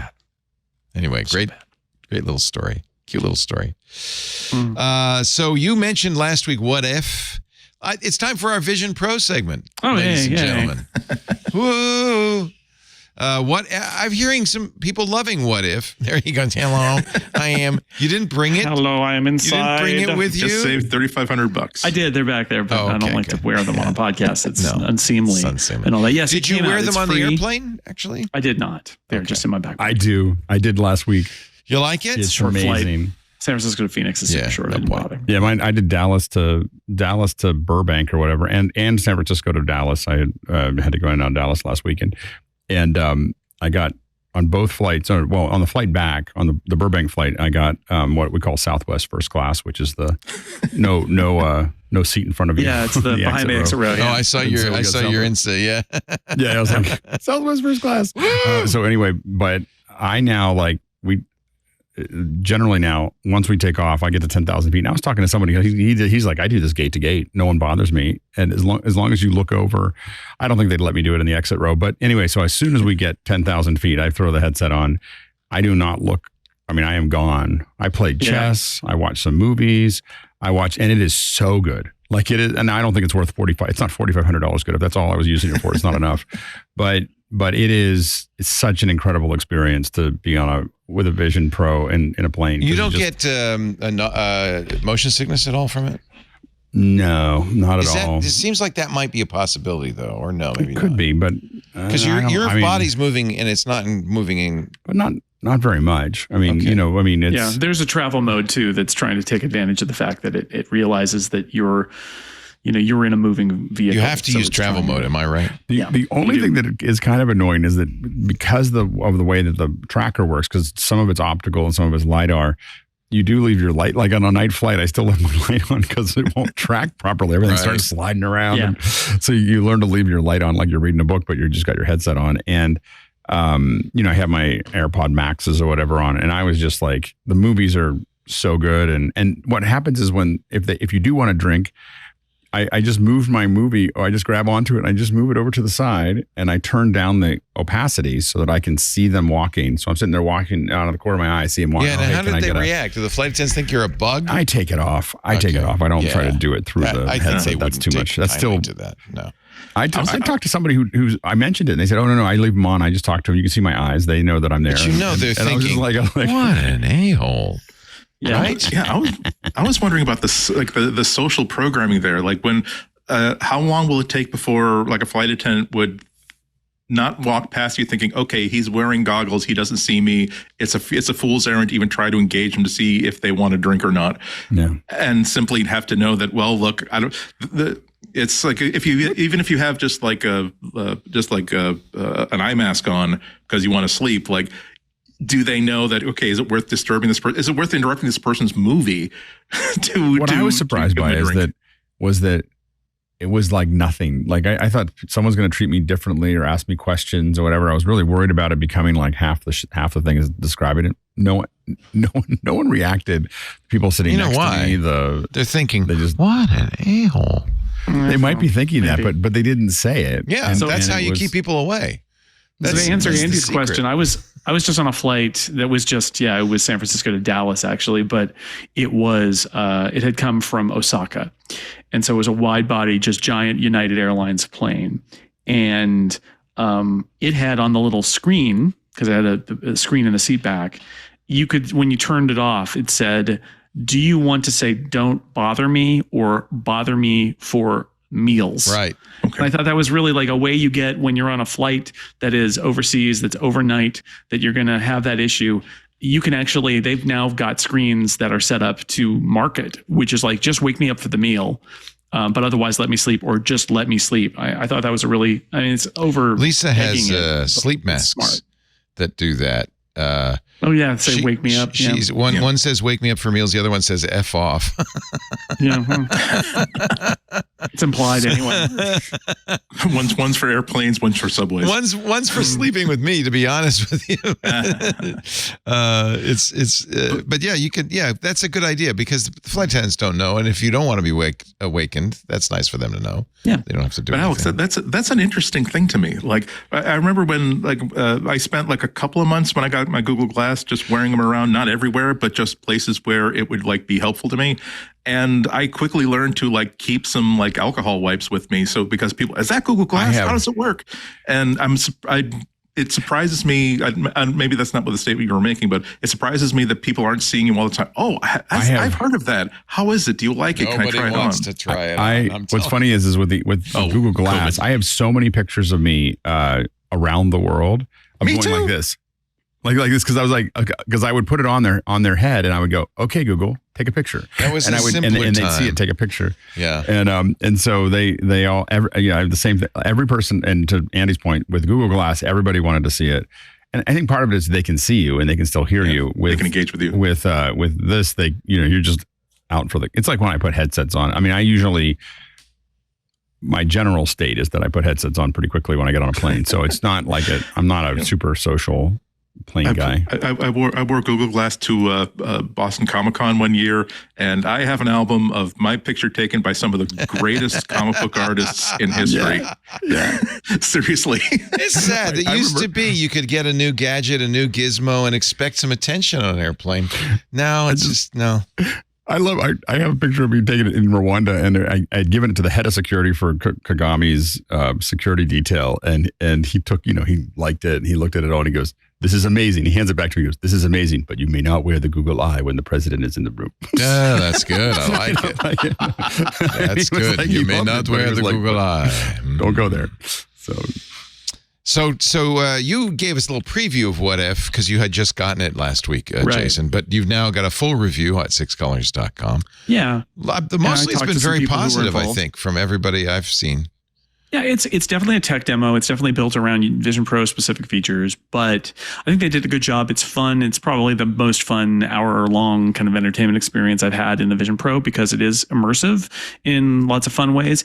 I have seen it likened to an amusement park ride, and I think that's the best way to do it, right? It's a whole bunch of different stuff, right? Amusement park rides, modern ones, maybe they have an interactive element. There's like you have a part where you're walking through a location, and then things are talking to you, and then maybe you get on a conveyance and you go somewhere and you're doing something interactive, and then you get off. Like a lot of modern things that you would see at Disneyland are like that. And it's kind of like that, right? Where it's in your house and then you're in a location and then you got to do some basic interactivity. Fun. It's not a video game. It's not meant to be, but you do need to do things to progress the story. And then there's a choose your own adventure style kind of like choice you have to make at the end because there are two endings essentially. The budget in this was clearly not enough to create, 20 different environments that branch out and then you only ever see 3 of them. You need to see basically all of them because that's all the money they had. But at the end, you do make a choice and there's a different ending depending on what you choose. And, you can, and it's all chaptered. It's actually one of the nice things about it not being a video game is if you want to go back, you can go back after you've played it to any of the chapters and just, they're telling the story in the foreground. You can just ignore them and you look around and be like, oh, there's a video game console over there. And oh, what's floating back there? And see that they've designed these things. Interesting art direction too, because you're taking a 2D cartoon, basically 2D animation of the What If series. And there's a 3D version of that some of the video plays. But then in the immersive environment, how do you translate the art style to something real? And I talked to one of the people who did that and they said they tried to keep some of the pencil strokes and things. So you're it's a 3D environment. It's immersive, but it also feels a little bit animated, like you're inside an animated world. Interesting choices that they made. And I think it works. I think it's really smart. I don't think this is now we figured it out. This is what art and entertainment on the Vision Pro will be. I think it's more like, here's a lot of potential and here's a fun experience. And, we'll see what the next thing is. Well, we know a little bit more about how Apple makes these immersive experiences because thanks to a Redditor, we've seen photographs from a Major League Soccer game of the Apple immersive video camera. They usually keep it in a box so you don't get to see it. But here it is out in the wild. Still in a box. Still in a box. Yeah, not telling you that much. Yeah, it's just in the Alicia Keys video, for example, there's a mysterious white monolith that is this thing inside the box. But yeah, they did. And there's a new, they updated their sizzle reel. And so these things are out there because they had them at the NBA All-Star game. They had them at the Super Bowl on the sideline. Apple is out there doing stuff with this. We're just not seeing a lot of it right now, but it's out there capturing. It's interesting. They have little spirit levels on the top of the box. I guess that's really important. Yeah. Because if it gets cockeyed, it has to be straight. Yeah. So that's why why the levels are queasy. there. Yeah. And does this confirm that's that Canon dual view lens? Or it doesn't necessarily confirm anything. So inside of that box could be a Canon camera. It could be two Raptors, or it could be a Raptor. So it could be this could be delivering all of those things inside of the box, or it could be Apple's own sensor and electronics. Right. So we don't know for sure what's inside that box. But again, those are the 3 big ones would be the Canon R5C, the Red Raptor, or Apple's potentially own secret sauce. The operators, who would not discuss their work, were seen to swap storage cards at halftime. And here's the back of the box, which looks a little bit more like a standard kind of kit on the back.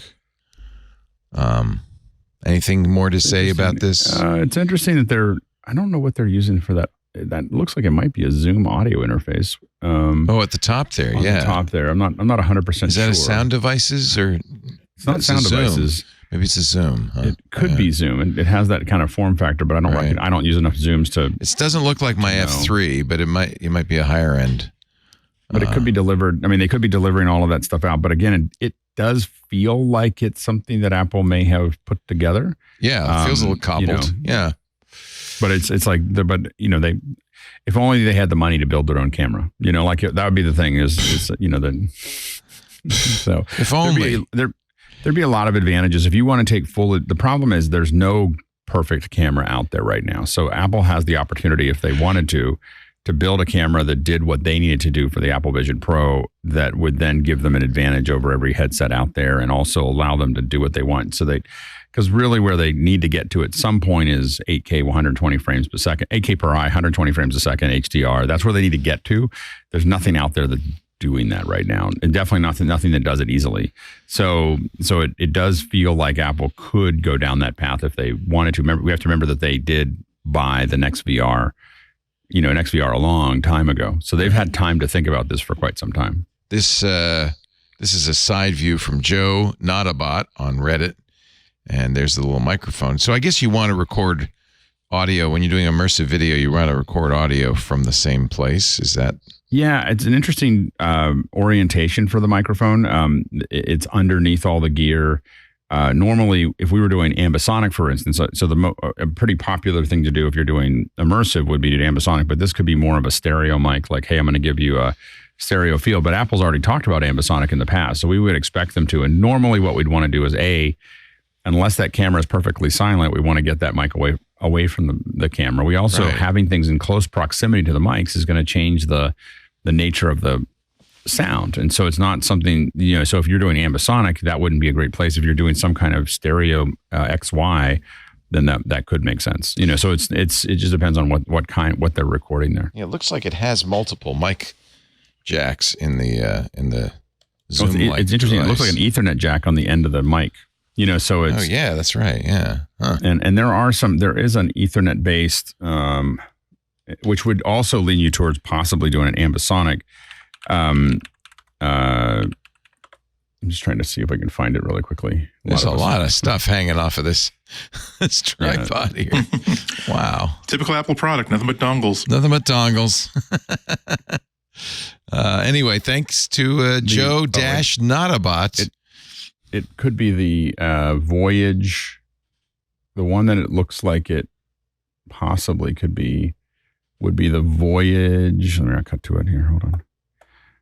This has about the same form factor. Like this one has an $3,000 microphone. Wow, what would you do with that? Wow, well, it's taking 360 ambisonic. So does it have fins on the side? This one has fins. And this looks like it might be capable of this looks like it could be a second order as opposed to first order. Let's see here.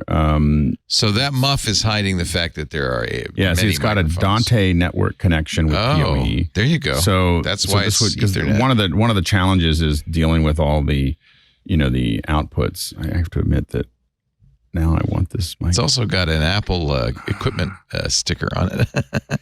yeah, exactly. So this is not a third party. This is in-house.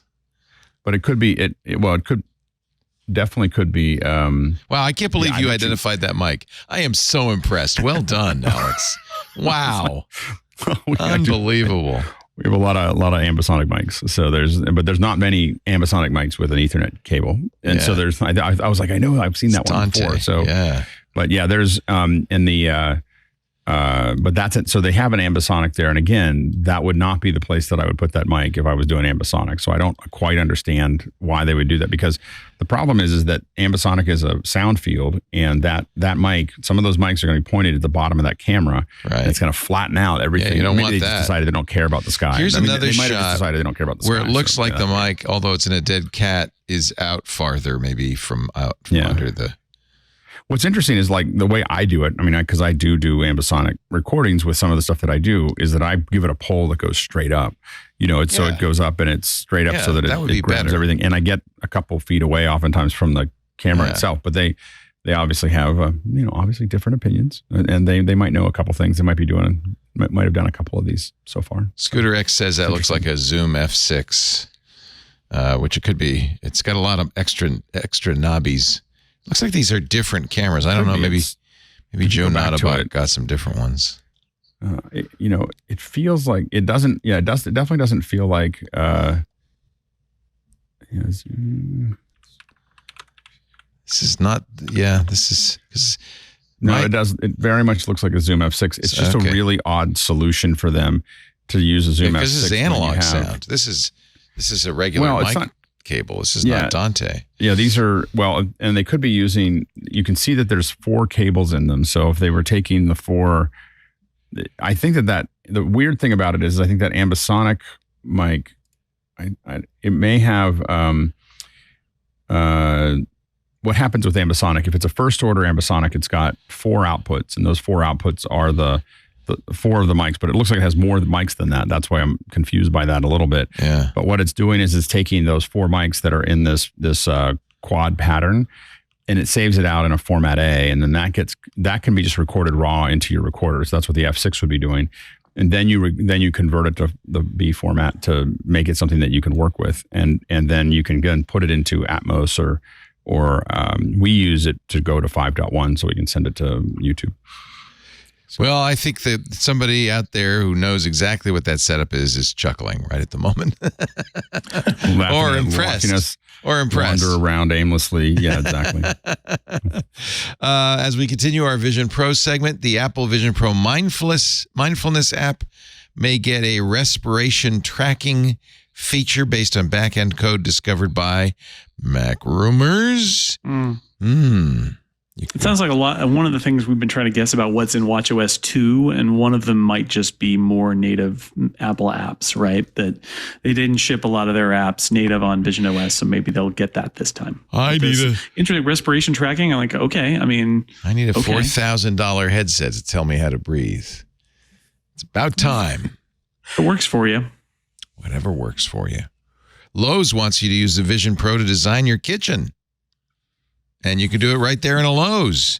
In 3 cities, they're letting customers use Vision Pros. And then it looks like he's kind of laughing at you in the background there. I don't. Go ahead, try this. Yeah, how do you like that? That's actually a smart idea. You want to put 1 toilet in the kitchen, let alone 3. What's wrong with you? Visualize your dream kitchen right there in it. First, they're going to do this, I guess, go through stores. So the first stop will be in Charlotte, North Carolina, June 8th through 12th. Then customers at Lowe's stores in North Bergen, New Jersey, and Sunnyvale, California will be able to experience the program. You have to book it online. Store associate will have to be there. They'll accept a limited number of walk-in appointments. Anyway, interesting. Lowe's is Lowe's the place for the helpful hardware man? I can never remember. Ace. Okay. I don't know. I don't know. Nothing. I don't know if Jason downloaded that. Yeah, the Lowe's app was not over the not a great app. Like the Lowe's app on the Apple Vision Pro. I've downloaded all of those because, as I've talked about many times, I think visualizing furniture and other things would be a great thing to do in the Apple Vision Pro. I haven't found any that were worth using yet. Nope. Yeah, it's been pretty rough. Yeah. I mean, it's no surprise that they're using this as a way to people to get into, of all the places you can go to like spec out a kitchen renovation, come to our place instead of someplace else. But the thing, what I've been wondering about the Vision Pro for stuff like that, with something that seems to be very, very attractive, is that number one, there seems to be a lot of consensus that unless the fit is right, unless you've got it dialed in really, really well, it's not really comfortable to wear. Maybe this is a short enough experience that doesn't really matter. But also, like, does Apple provide Lowe's or someplace or other people with some sort of a box that will sterilize the interface between the device and people's faces? Or is that something that they have to deal with? Off, so they can. But I mean, I don't know. I mean, there's a piece. Is there guidance from Apple? Like, here's the sort of device that will sterilize the that part. I think a lot of people. I mean, I know that what a lot of folks are doing is using ultraviolet. So you put it into an ultraviolet thing. It will actually reduce the lifetime of the of the item. The rubber. Yeah. But it will work. And so you can, it'll kill everything. I think that's been, that's the most common way to do that. You can wipe it off, but a lot of people are putting them into, usually what we had to do during COVID was these ultraviolet boxes that you put things in, not for the Vision Pro, but for other things. And there's a lot of the ones that work, there's a whole lot of warnings about closing the box and making sure that nothing gets out because it will damage your eyes. Like that's the one that's got the teeth to it because it's warning you not to look at it. All right, let's take a quick break and back with more of our esteemed panel of Macintosh experts as we continue MacBreak Weekly. Glad you're here. Thanks especially to our Club Twit members for being such great support in these times of troubles. Club Twit, of course, $7 a month, but you get so many benefits, ad-free versions of all the shows. You get access to the Club Twit Discord where you can chat along with us as we're doing the shows, but also have great conversations after the fact, any time of the day or night. And then the Twit Plus bonus content, like our video watch party we did a couple of weeks ago at the LaPorte House, or this was an escape box we did. That was a lot of fun. Stacy's Book Club is coming up on the 20th. There's a lot of good things happening in the club. Of course, they'll be watching our WWDC content as well as everybody else in the Discord. If you're not yet a member of the club, can I invite you? Oh, I forgot to mention Micah's Crafting Corner. Look at this. Micah's going to do a cozy, chill, occasionally informative and fun crafting session. Knitting, crochet, painting, Lego, and hang out with Micah every third Wednesday. I love this. Thank you, Micah. At 6 p.m. Pacific, Micah's Crafting Corner. This is what the club lets us do, is some fun and interesting experimental stuff. If you're not yet a club member, I would appreciate your support. And I think you get a lot out of it. It's a great community of people.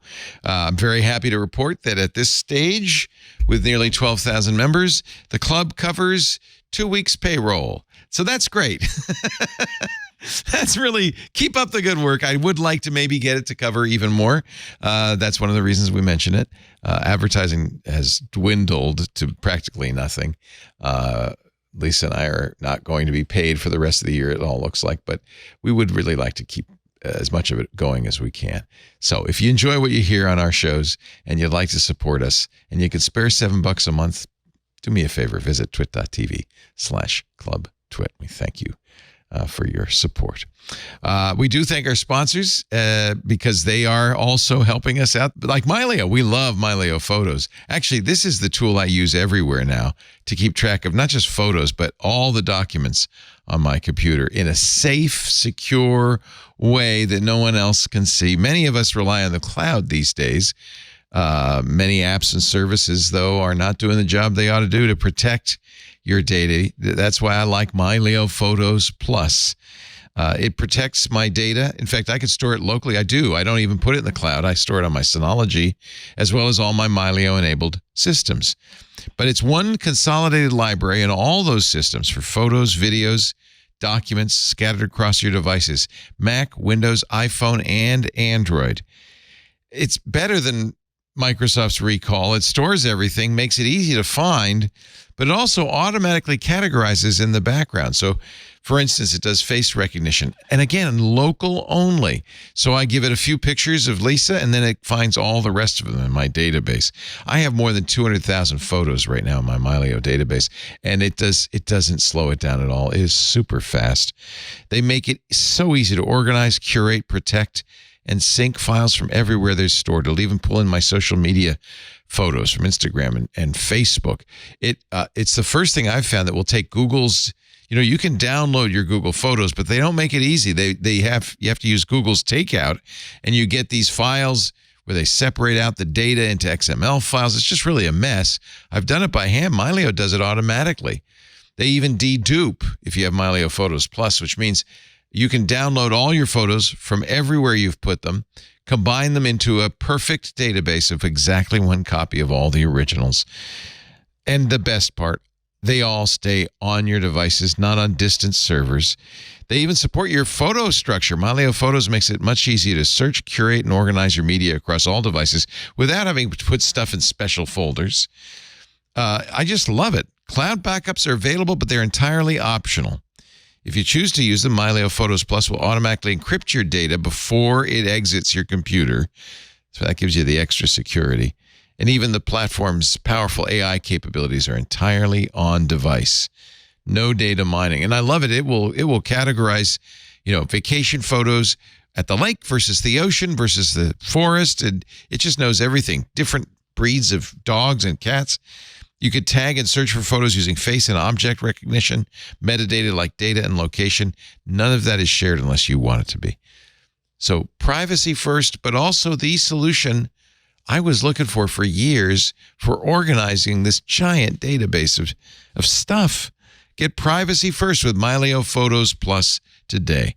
To help you get started, we have a special offer. You get your first month free, then pay $99 for your first year of MyLeo Photos Plus. Don't miss this great deal. Sign up now to start your free month at our exclusive URL, mylio.com/twit. By the way, on the first device is free entirely. So if you're curious about MyLeo's capabilities, download it on the device you have the most storage on, maybe your Mac, and try it out. I think you will agree it is worth the subscription. But even if not, it's free just to put it on one device. MyLeo, mylio.com/twit. We thank MyLeo so much for their support and for the digital asset management tool I've been looking everywhere for. They scratched my itch. Thank you, MyLeo. I really appreciate it. On we go with the show. Let's see. Apple News Plus subscriptions are growing 4 times faster than major publishers, according to a report from an analytics firm, CIRP. So the New York Times, Wall Street Journal, Washington Post, growing at a quarter the rate of Apple News Plus subscriptions. But they got to make up a lot of ground too. I mean, the growing is a big word. Yeah. I mean, so what are they at now as their subscription? Of course, the publishers already have a big or a shrinking group of things, it's kind of meeting in the middle, right? As they go down, Apple News goes up. But this graph is pretty telling. The blue bar 2020, the green bar 2024. This is Apple News, which is 24% of Apple buyers using Apple News compared to 17% using New York Times, 11% Journal, 11% WAPO. So people, as much as I mock Apple News, and I really do mock Apple News, it's pretty popular with Apple users. I have to admit, I use it all the time. It's funny. I used to be a really big Flipboard user, and Flipboard started doing pop-up ads that sit over top of their Flipboard. And after using Flipboard for 15 years or something like that or more, it only took 2 days, and I was like, "Well, I'm done with this app." Yeah, I'm totally embedded into that app, and it was like it just took 2 days of them putting these little floating ads that pop over everything else, and I was like, "Well, I can't use this anymore." And so I just went, and now I'm almost. For me, I listen to news over audio a lot, and then it will read to you, right? So you've got a Washington Post story, and you're interested, you can say, "Read it to me." Is that right? You mean Apple News? Yeah. No, some of them are recorded, but it doesn't. And I'm sure that they're trying to protect the publishers. I mean, there's a lot. My biggest complaint about Apple News is there's obviously a lot of deals they made with the publishers that are super annoying for the user. Like when I mute a publisher, I don't want to know that they exist. Instead of having these big gray windows that say you muted this, okay, that's what I didn't want to look at anymore. And so. Oh, I see. So if you go to Apple News, they have an audio tab and select audio articles. Yeah, the select publications are read, and they're read really nicely. I will say the production value is of course, it's Apple, so it's extremely high production value for audio. But we have AI. Like I feel like I can read everything. Of Crime, published in the print issue of the New Yorker with the headline "Land of Make-Believe." So that's a human. That ain't no AI reading. No, it's a human. I'm just saying that I would definitely prefer. The problem really for publishers is how do you make money? A $2 million treasure appeared in a Kentucky cornfield. No one knows. This is like a podcast. Is what No, it it's like a sounds podcast. Yeah. It's really high quality. I have to admit, I don't like the music thing at the beginning. That's weird, huh? And so I wish they'd stop doing that. And then it does warn me that they're about to happen, so I can turn it off if I accidentally clicked on it. But I think that, you just feel How like about sports, Jason? Jason's a big sports fan, and I know that they now have sports coverage from who is it? The Athletic? The Athletic, which I already pay for, so it's not that big a deal for me. Okay. But I mean, it's an interesting thing. I feel like they're comparing apples and oranges, talking about penetration, because you end up with like Apple One bundle and like how much are people actually using it. Yeah, see, that's the thing. I don't pay for News Plus. My News Plus use is entirely Wall Street Journal articles I want to read because they're not paywalled there. Yeah. And that's it. But that's about it. But, they could build a different bundle. I think it's weird. I think this story is sort of trying to tell a story that doesn't exist because it's trying to piggyback on that story about how more publishers are finding that they're getting increased revenue from News Plus. I think that's good, right? Like, I think a lot of publishers want extra revenue, but whether they can rely on News Plus as a solution to their business model, it seems really unlikely. But I don't go to news as my source for information. I have other apps and RSS feeds and things for that. So that was a pretty significant story on Semaphore a couple of weeks ago. The Daily Beast, they talked to the Daily Beast saying that's contributing like $3 or $4 million a year. Time.com said another $7 million, 7-figure annual payout. And it's, I don't know if that's going to last, but in an era where like Google search is returning fewer and fewer rewards and sending fewer and fewer people to news sites, I mean, you got to diversify. I thought it was interesting that even the Daily Beast was saying that the amount of money they were getting from their Apple News deal far exceeded what they were getting from paid memberships, which I thought that if you're a fan of this, if it's some interesting metrics and not something that I would have guessed when they launched the service a few years ago. Yeah, the argument was always, well, why should I do this when I can sell direct memberships? Yeah. And I think there's truth in that, especially if you're a big player. I think, though, that maybe what people are learning is there are two audiences here. There's Brand X's audience, and you love Brand X, and you pay for Brand X, and you get it. Like I pay for The Athletic, and I have for years. Great. And then there's Apple's audience, which is you're in the Apple One bundle, maybe. You get Apple News Plus. You're on Apple's devices, you use their news app to read things, and you see this stuff. And just because you see it and you read it, basically money will flow back to the publishers from those people. It is kind of like another revenue source, like how Google search, leads people who are not your loyal readers to you, and you monetize it through ads or whatever, right? It's a little like that from another source. And that could be good, right? I mean, the argument there is that the Daily Beast has its core audience that loves it and pays for it. And then there's a portion of Apple's audience that will sometimes read content from the Daily Beast, and they get some money from that. And that's not necessarily bad. They might convert some of those to paid, or it may just be that they get to take a little piece of all the Apple money because they speak to a portion of that audience. I think that's an interesting, again, it's not News Plus and Apple News when it launched were almost portrayed as being like the savior of journalism, and that's not what it is. But as an aggregator of lots of content that can give you a little love and a little bit of money, in addition to you trying to build your own direct-to-consumer business over here, put those together, sweep the money together, and you've got enough to have a business. I think that's pretty good. And the thing is that a lot of cable providers and everything else, they all went to these a la carte, but can you actually get people to subscribe? You might be able to make, Paramount is selling a subscription for X amount of dollars when they were getting much less as a per sub from the cable networks, but they were getting all of the cable networks. They were getting 50 cents on, or $1 or $2 on every person that was in that network.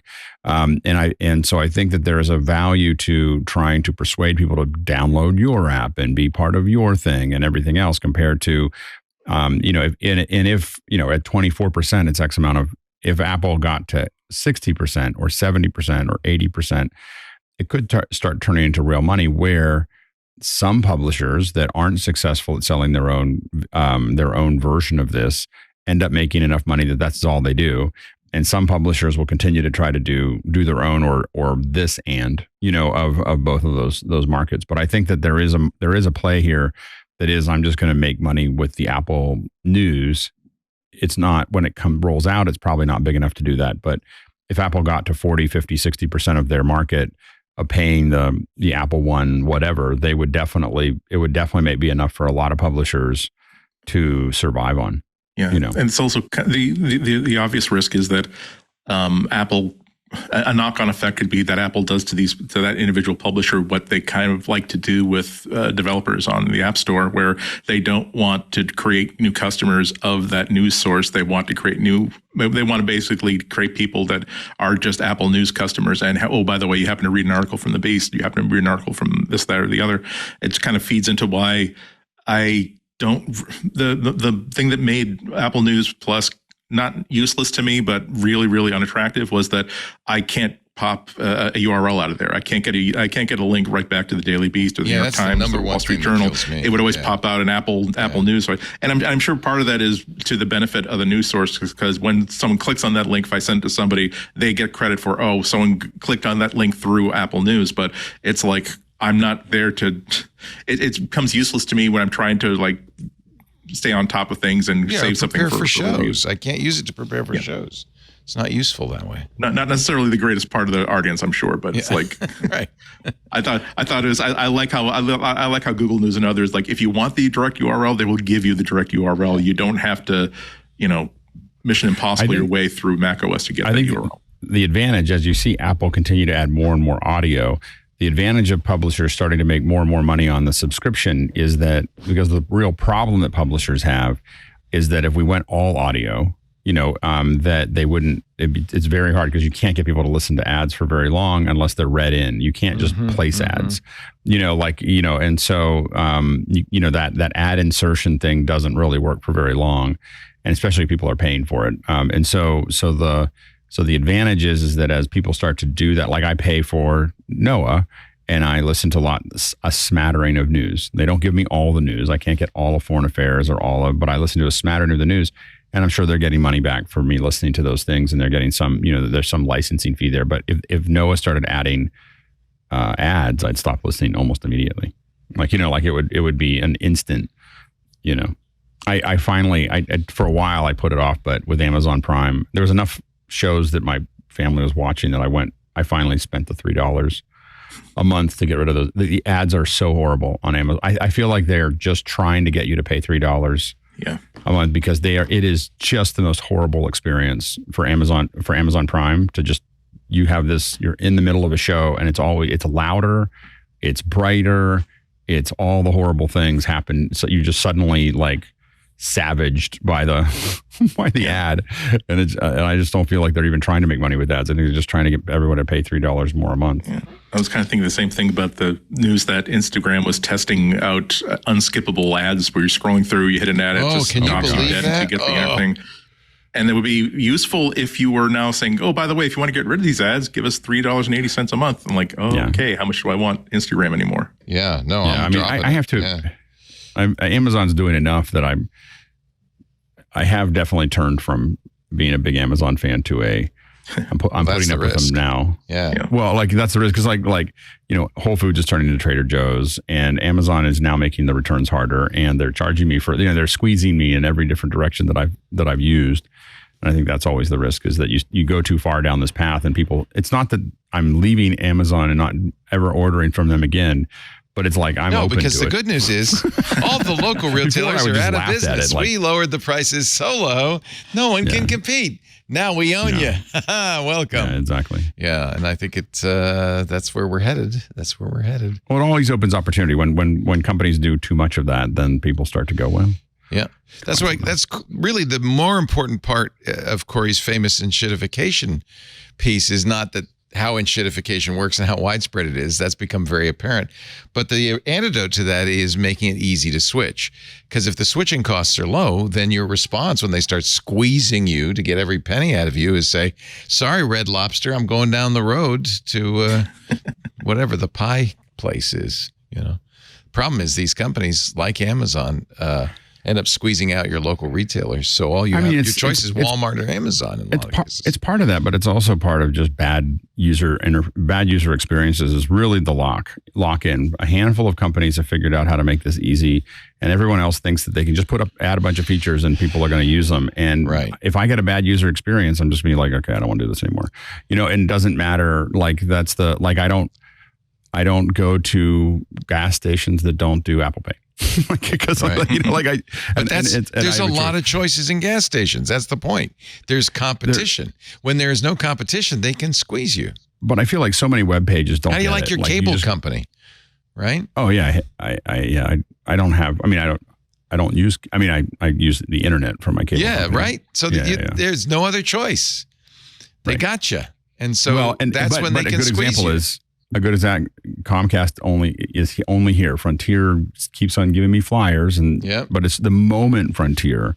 Yep. This is the problem for Comcast. The moment Frontier arrives at my house, I'm done with Comcast. Right. And that's the risk that they have is without competition, free markets do not work. Period. Speaking of competition, Intel has Lunar Lake. Is this competition? This is from The Verge, utterly overhauled AI laptop chip that ditches memory sticks, has 40 plus tops, trillion operations per second. So it is, Intel saying, look, we can do AI. They're getting their lunch eaten by Apple and Snapdragon. But as long as you don't look at the power consumption, these guys can really crank it out. Intel says this is, of course, Computex is going on in Taiwan. So Intel says we've got it. Stay tuned. Here comes. I have a Meteor Lake laptop from HP that I like, but they're planning to go even farther with Lunar Lake, doing honestly a lot of what Apple kind of did with its roadmap of efficiency and performance scores. Mm-hmm. Mm-hmm. Mm-hmm. Yeah, will be enough to get over Qualcomm's announcements and Microsoft's announcements. There's some real competition, but see, this is the thing. Competition, good, right? That's when you spur innovation. That's when you've got people trying to get your dollar. Prices go down, power goes up. Competition is a good thing, and Intel will provide it. Just remember that one of the things that Apple has taken shots at over the last, I don't know how long, has been integrated RAM, right? They're like, oh, Apple's just trying to make it so you don't. And Apple would say, no, there's huge performance in having a shared pool of memory that's right on the chip, and there's huge value there. But in the the discourse, it'll be like, well, it's just a typical Apple. Well, guess what? They were right, doing it too, and everybody else is doing it because they were right? Yes. Like they were right. Performance and efficiency cores, and it's a very similar roadmap because they were right. So it's that's fine. Like a good. We talked earlier about an AI kick in the pants for Apple last year. I mean, Intel's last decade has been a series of kicks in various places, but I don't know whether they can salvage it. I don't know if they can make it work, but I look at something like this and I can see that Intel is trying. Intel is trying to be relevant and current and take advantage of new ways of thinking about chip design instead of, stubbornly holding on to the way it used to be. And I think in general, that's a good thing, whether it works for them or not. Well, one problem is TSMC. Of course, Apple has locked in all the production of TSMC for 3 nanometer chips. Now I think they're about to do the same for 2 nanometer chips. But there is a problem. Despite the fact that TSMC has broken ground in the U.S. to build a chip fab here, they say we cannot leave Taiwan. This is from Reuters. TSMC says it's discussed moving fabs out of Taiwan, but such a move would be impossible. Of course, Chairman C.C. Wei is worried about the saber rattling from China. Instability across the Taiwan Straits, he says, is indeed a consideration for supply chain. I want to say we certainly do not want wars to happen, but it will be impossible to move chip factories off the island, given that 80 to 90% of its production capacity is in Taiwan. Now, I'm sure Apple would love them to move because Apple's very reliant on TSMC for Apple Silicon. I know you've been You've got your finger on the pulse of international relations, Alex Lindsay. And you've been warning that, China is they just had a war game simulating an invasion of Taiwan. Yeah, it's a real deal. It's a real deal, man. It's a real concern. Everybody's concerned about it. Something to worry about. So they're taking it pretty. Everyone's taking it China's pretty seriously, and our poor response in Ukraine has made it worse because China feels like they have a lot of the people will move slowly and not effectively, and that affects Taiwan. So that's been part of the problem. Snapdragon will be not just in laptops, but all PC form factors, according to Qualcomm. More news from Computex, including desktops. We still haven't figured it out, but I think they don't use TSMC. I think we believe they use Samsung for their fabs. Qualcomm is working with Samsung as well as Acer, Asus, Dell, HP, Lenovo, and Microsoft to create Snapdragon-powered PCs. June 18th is the day we'll start to see these. Of course, Microsoft has announced its new Snapdragon-based Surface laptops, but desktops too. That will be very interesting as they claim better performance than the M3 from Apple. Yeah, and also fewer fans means less cost to manufacture, smaller form factors, fewer power draws means that if you're the company that's buying 1,000 of them at a blow, you're not going to spend so much on electricity. If anything, it's encouraging that this might be the actual time that Microsoft does a move on ARM that actually they stick with. Yeah. Games work. 1,200 plus games, including some AAA games, have been tested with the Snapdragon X Elite from Activision, Blizzard, owned by Microsoft, Epic, Remedy, EA, Ubisoft, and Xbox Studios. So they're talking very bullishly about the future of Snapdragon. And while Qualcomm has done this before and disappointed, it looks to be this is the summer of Snapdragon. And I think it's going to be a good competitor for Apple. It really is a revolution. I have less than zero interest in switching from Mac to Windows, but like if I were a Windows user who had been tempted and looking over the fence at Macs for a long, long time, the announcements that came a couple of weeks ago that will have to be validated once this hardware is actually put out in the field.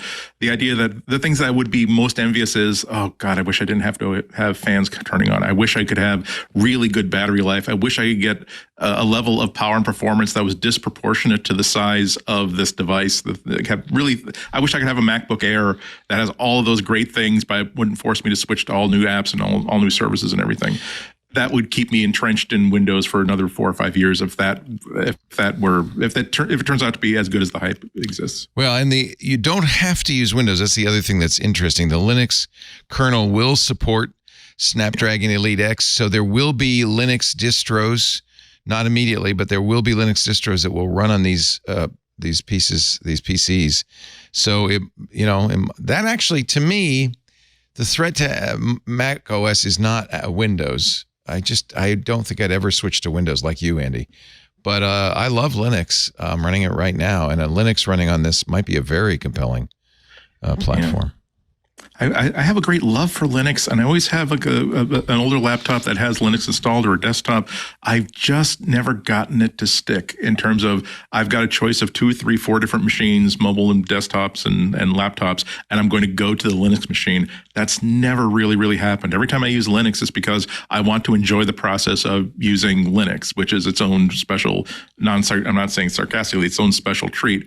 But in terms of, I got to get stuff done, it's always Mac. It's sometimes Windows when there's a special instance where it doesn't work that way on Mac. I just can't that's always been the case for the past 10 years. I can't find a distro or a setup or anything that would get me to say, this is my device of choice. Well, unlike you, I love Linux. I'm very happy with Linux, and it would be I never going to move to Windows, but I would absolutely consider a Linux desktop running on Snapdragon, and it looks like we're very close.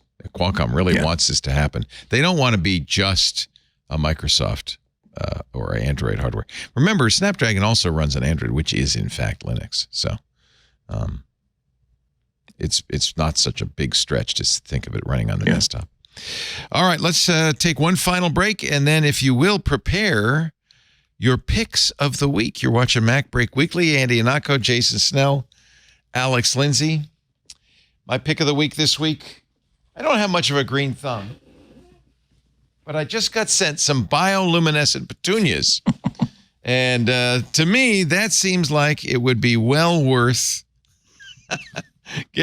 growing. These are from light.bio is the website.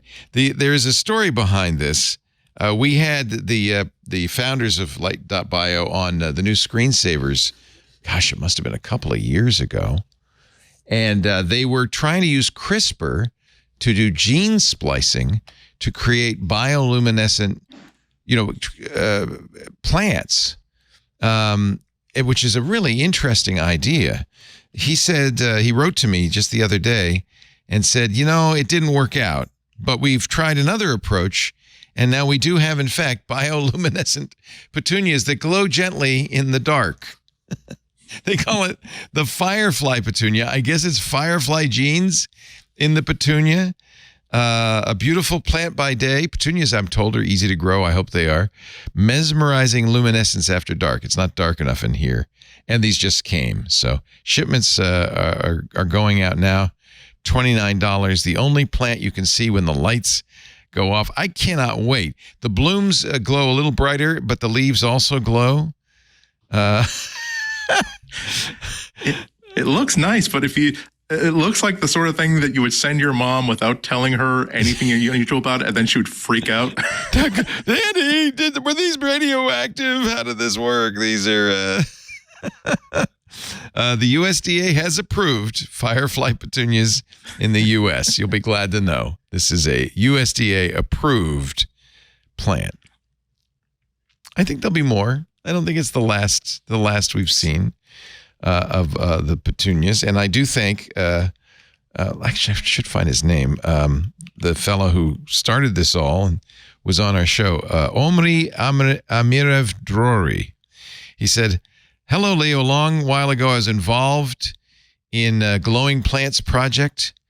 Anyhow, that approach back in the day didn't work out, but a different company I invested in was able to do it and get approved to sale in the U.S.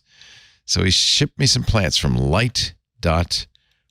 I guess he's an investor, not the scientist. So very cool. I'll report back. Watch my Instagram right after the ads, the forced ads. Andy, your pick of the week. Every time there's a new version of Ulysses, don't care if it's huge or not so huge. That's a good excuse for me to recommend Ulysses. Right now, it really is my go-to writing app. It's just complicated enough to be able to support your higher priority, higher intensity sort of writing projects, like an entire book, or in my case, having to get multiple stories in line for 2 or 3 different shows or 2 or 3 different sites and things I'm running at the same time. Keep them organized, keep them have all the tools I need to keep myself on track. Also, publishing tools so that some of the stuff is going to go to a Word file that gets sent to someplace. Some of it turns into a text file that gets emailed someplace. And some of it can be published directly to WordPress, directly to Ghost, directly to any of these other self-publishing things. It is so flexible and yet very, very simple. I'm also a big fan of Scrivener, which Jason introduced me ages and ages ago. And it still is my absolutely nuclear weapon tool for writing projects. When it's something that is so huge that there is an enormous amount of PDFs for research, pictures, sketches. I want note cards that help me formulate ideas. For when it gets up to that level, then yes, I go to Scrivener. But for something that is not as complicated as that, Ulysses is absolutely doing the trick. I cannot go through all of the features, but they're so well thought out. Also, the syncing between devices is exquisite. That's one thing that Scrivener just still hasn't gotten a handle on. It's very, very easy to sync through either a Dropbox folder that you've got or iCloud or whatever.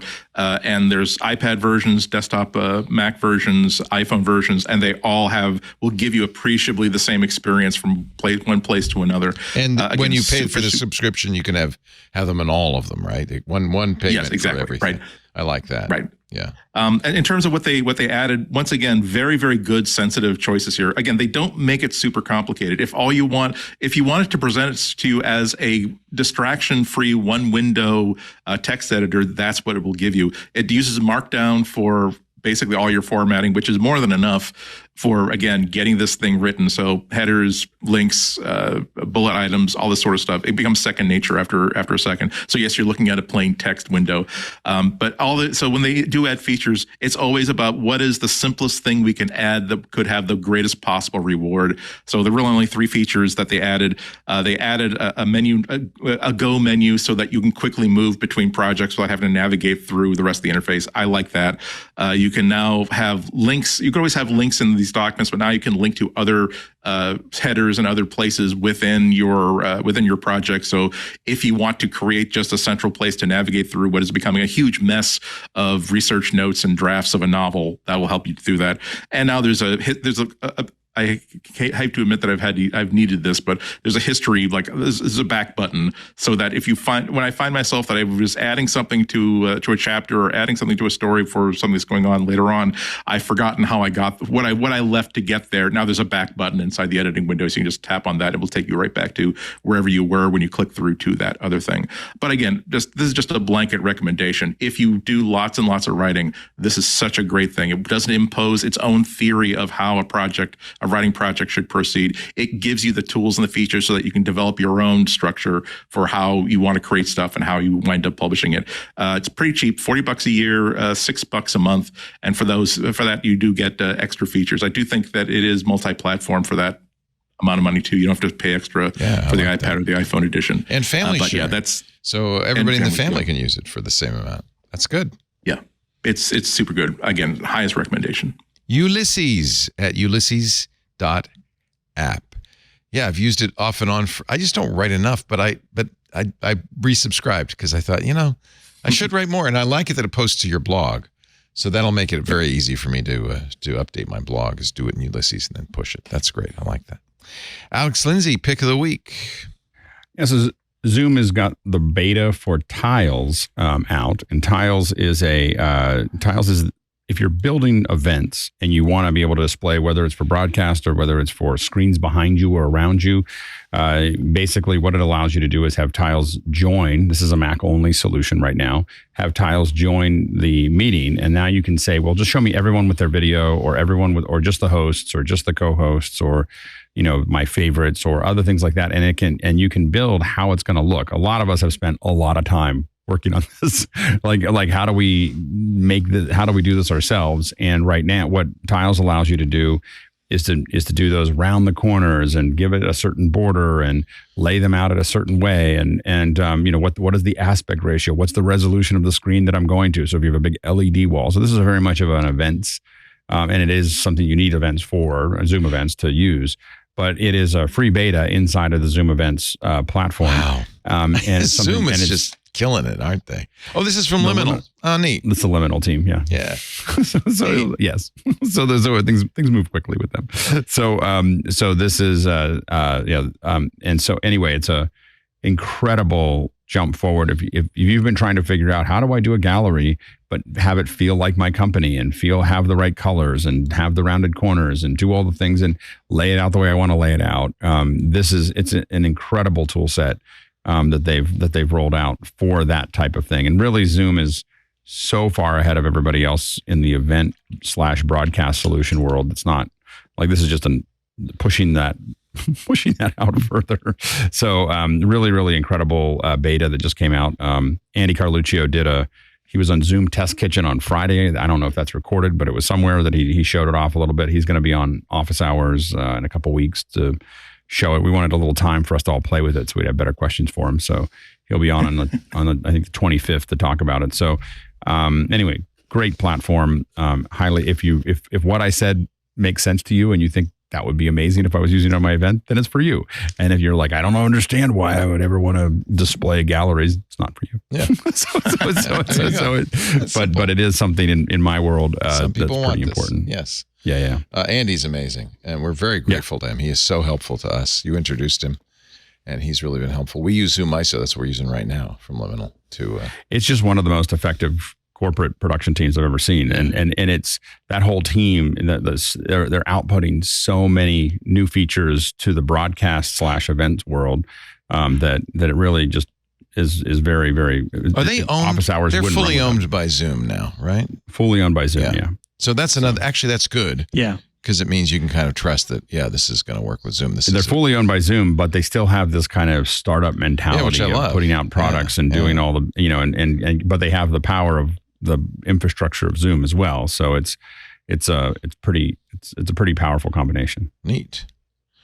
You can also, is this true? You can use Unreal Engine to create even more. That's a different product. Oh, yeah, that's a different. That's so I didn't talk about that on MacBreak because we used it so we used that at NAB, and what that allows you to do is you can join a Zoom meeting from Unreal Engine and then just populate screens with it. And so what that allows you to do is you can have these screens in 3D that are all like, you can just put people where, like what we did is we had a camera in the center, but we wanted to place all the people around it like this in a 3D world, like so that no one's behind that. And we were able to do that in about, half an hour. Wow. Of doing it. And it's just literally like, okay, this screen, but you're not trying to figure out how to use it in Zoom ISO and then sending it over NDI. Literally the Zoom meeting has happening in Unreal and delivering the videos to those screens. So that's the next step past Tiles. Like if Tiles doesn't do what you want,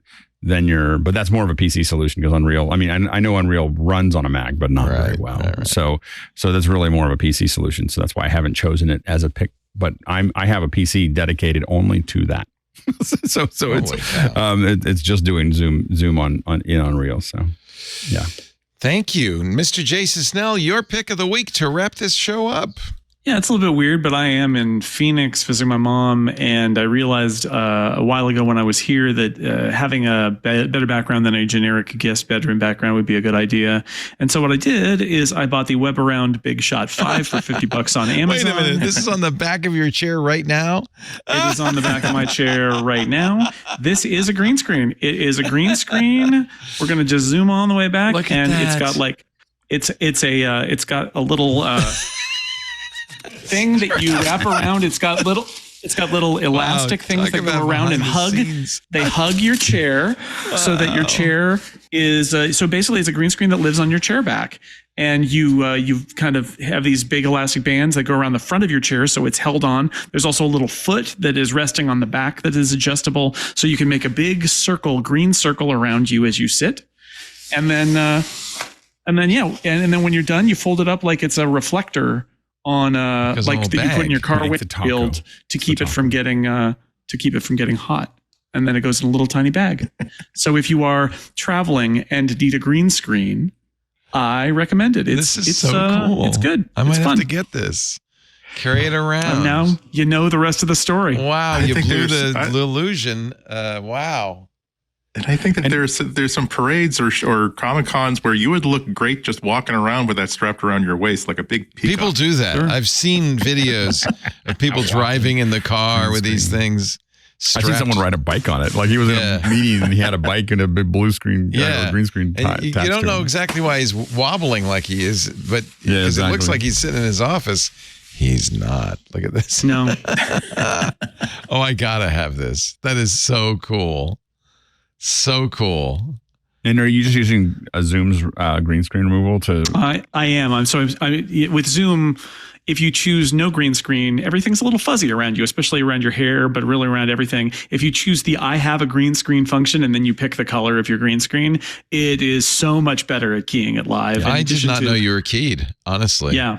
So that it helps a lot. It looks a lot better when you're doing it. Well, geez, rewind, folks, if you're watching the video, and you'll see it's like no one knew. Yeah. I'm actually not. I'm on an airplane right now. Amazing. Using a Vision Pro. That's incredible. Using a Vision Pro. Yeah. Thank you, Jason Snell. 6colors.com. The place to go for Apple coverage from Jason, Dan Morin, and others.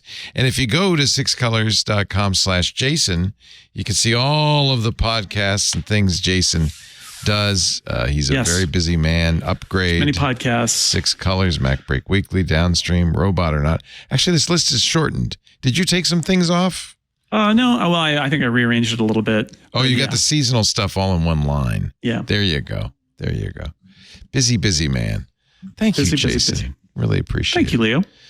Hope you enjoy your visit to Mom. Yes, and then my visit to Cupertino next week too. So and maybe sure we'll talk about it. We'll get Snell on the scene. I'm going to bring the green screen to Cupertino. That's not going to happen. You know what? You should just walk around with it.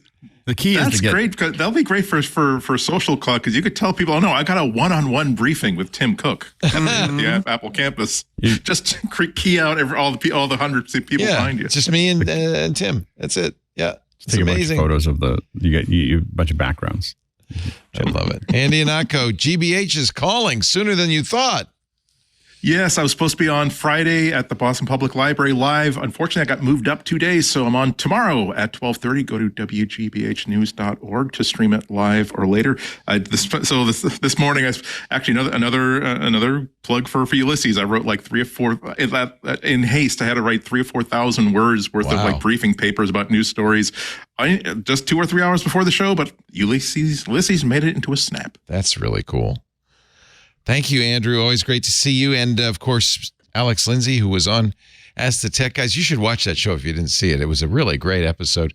He's I guess he got some practice answering questions at officehours.global because he does it every morning. Wow. I prefer. I don't understand how people make 2-minute VODs. I'm like, it's much easier just to answer questions. Just sit there I know. That's why I did the radio show 6 hours a week for 20 years. Because, you don't have to prepare. You just answer questions. Ask me questions. You have to know it, or at least sound like you know it. That's the key to the operation. Sounds like fun. Today's show was on Z-Weave, 3D clothing design for fashion, gaming, and beyond. But every day is something new and something different. Yesterday was another content. Ecamm is also supporting Zoom now internally. So Andy's actually going to be on the show on Thursday as well. Yay. Talking about that. Along with Doc Rock. And a lot of people are pretty excited about that with Doc Rock and the other folks at Ecamm. And it's really good. Yeah. ATEM audio. Have you? ATEM they have a whole mixer built into your switcher, and so we're going to talk about tomorrow. Jeff Francis, who's an amazing audio engineer, is going to talk about how that works, the workflows and the buses. And it's amazing all the stuff you do. Find out more at officehours.global. And if you want to hire Alex to do your next event, 090.media. I would say it's your day job, but honestly, I don't know when you do it.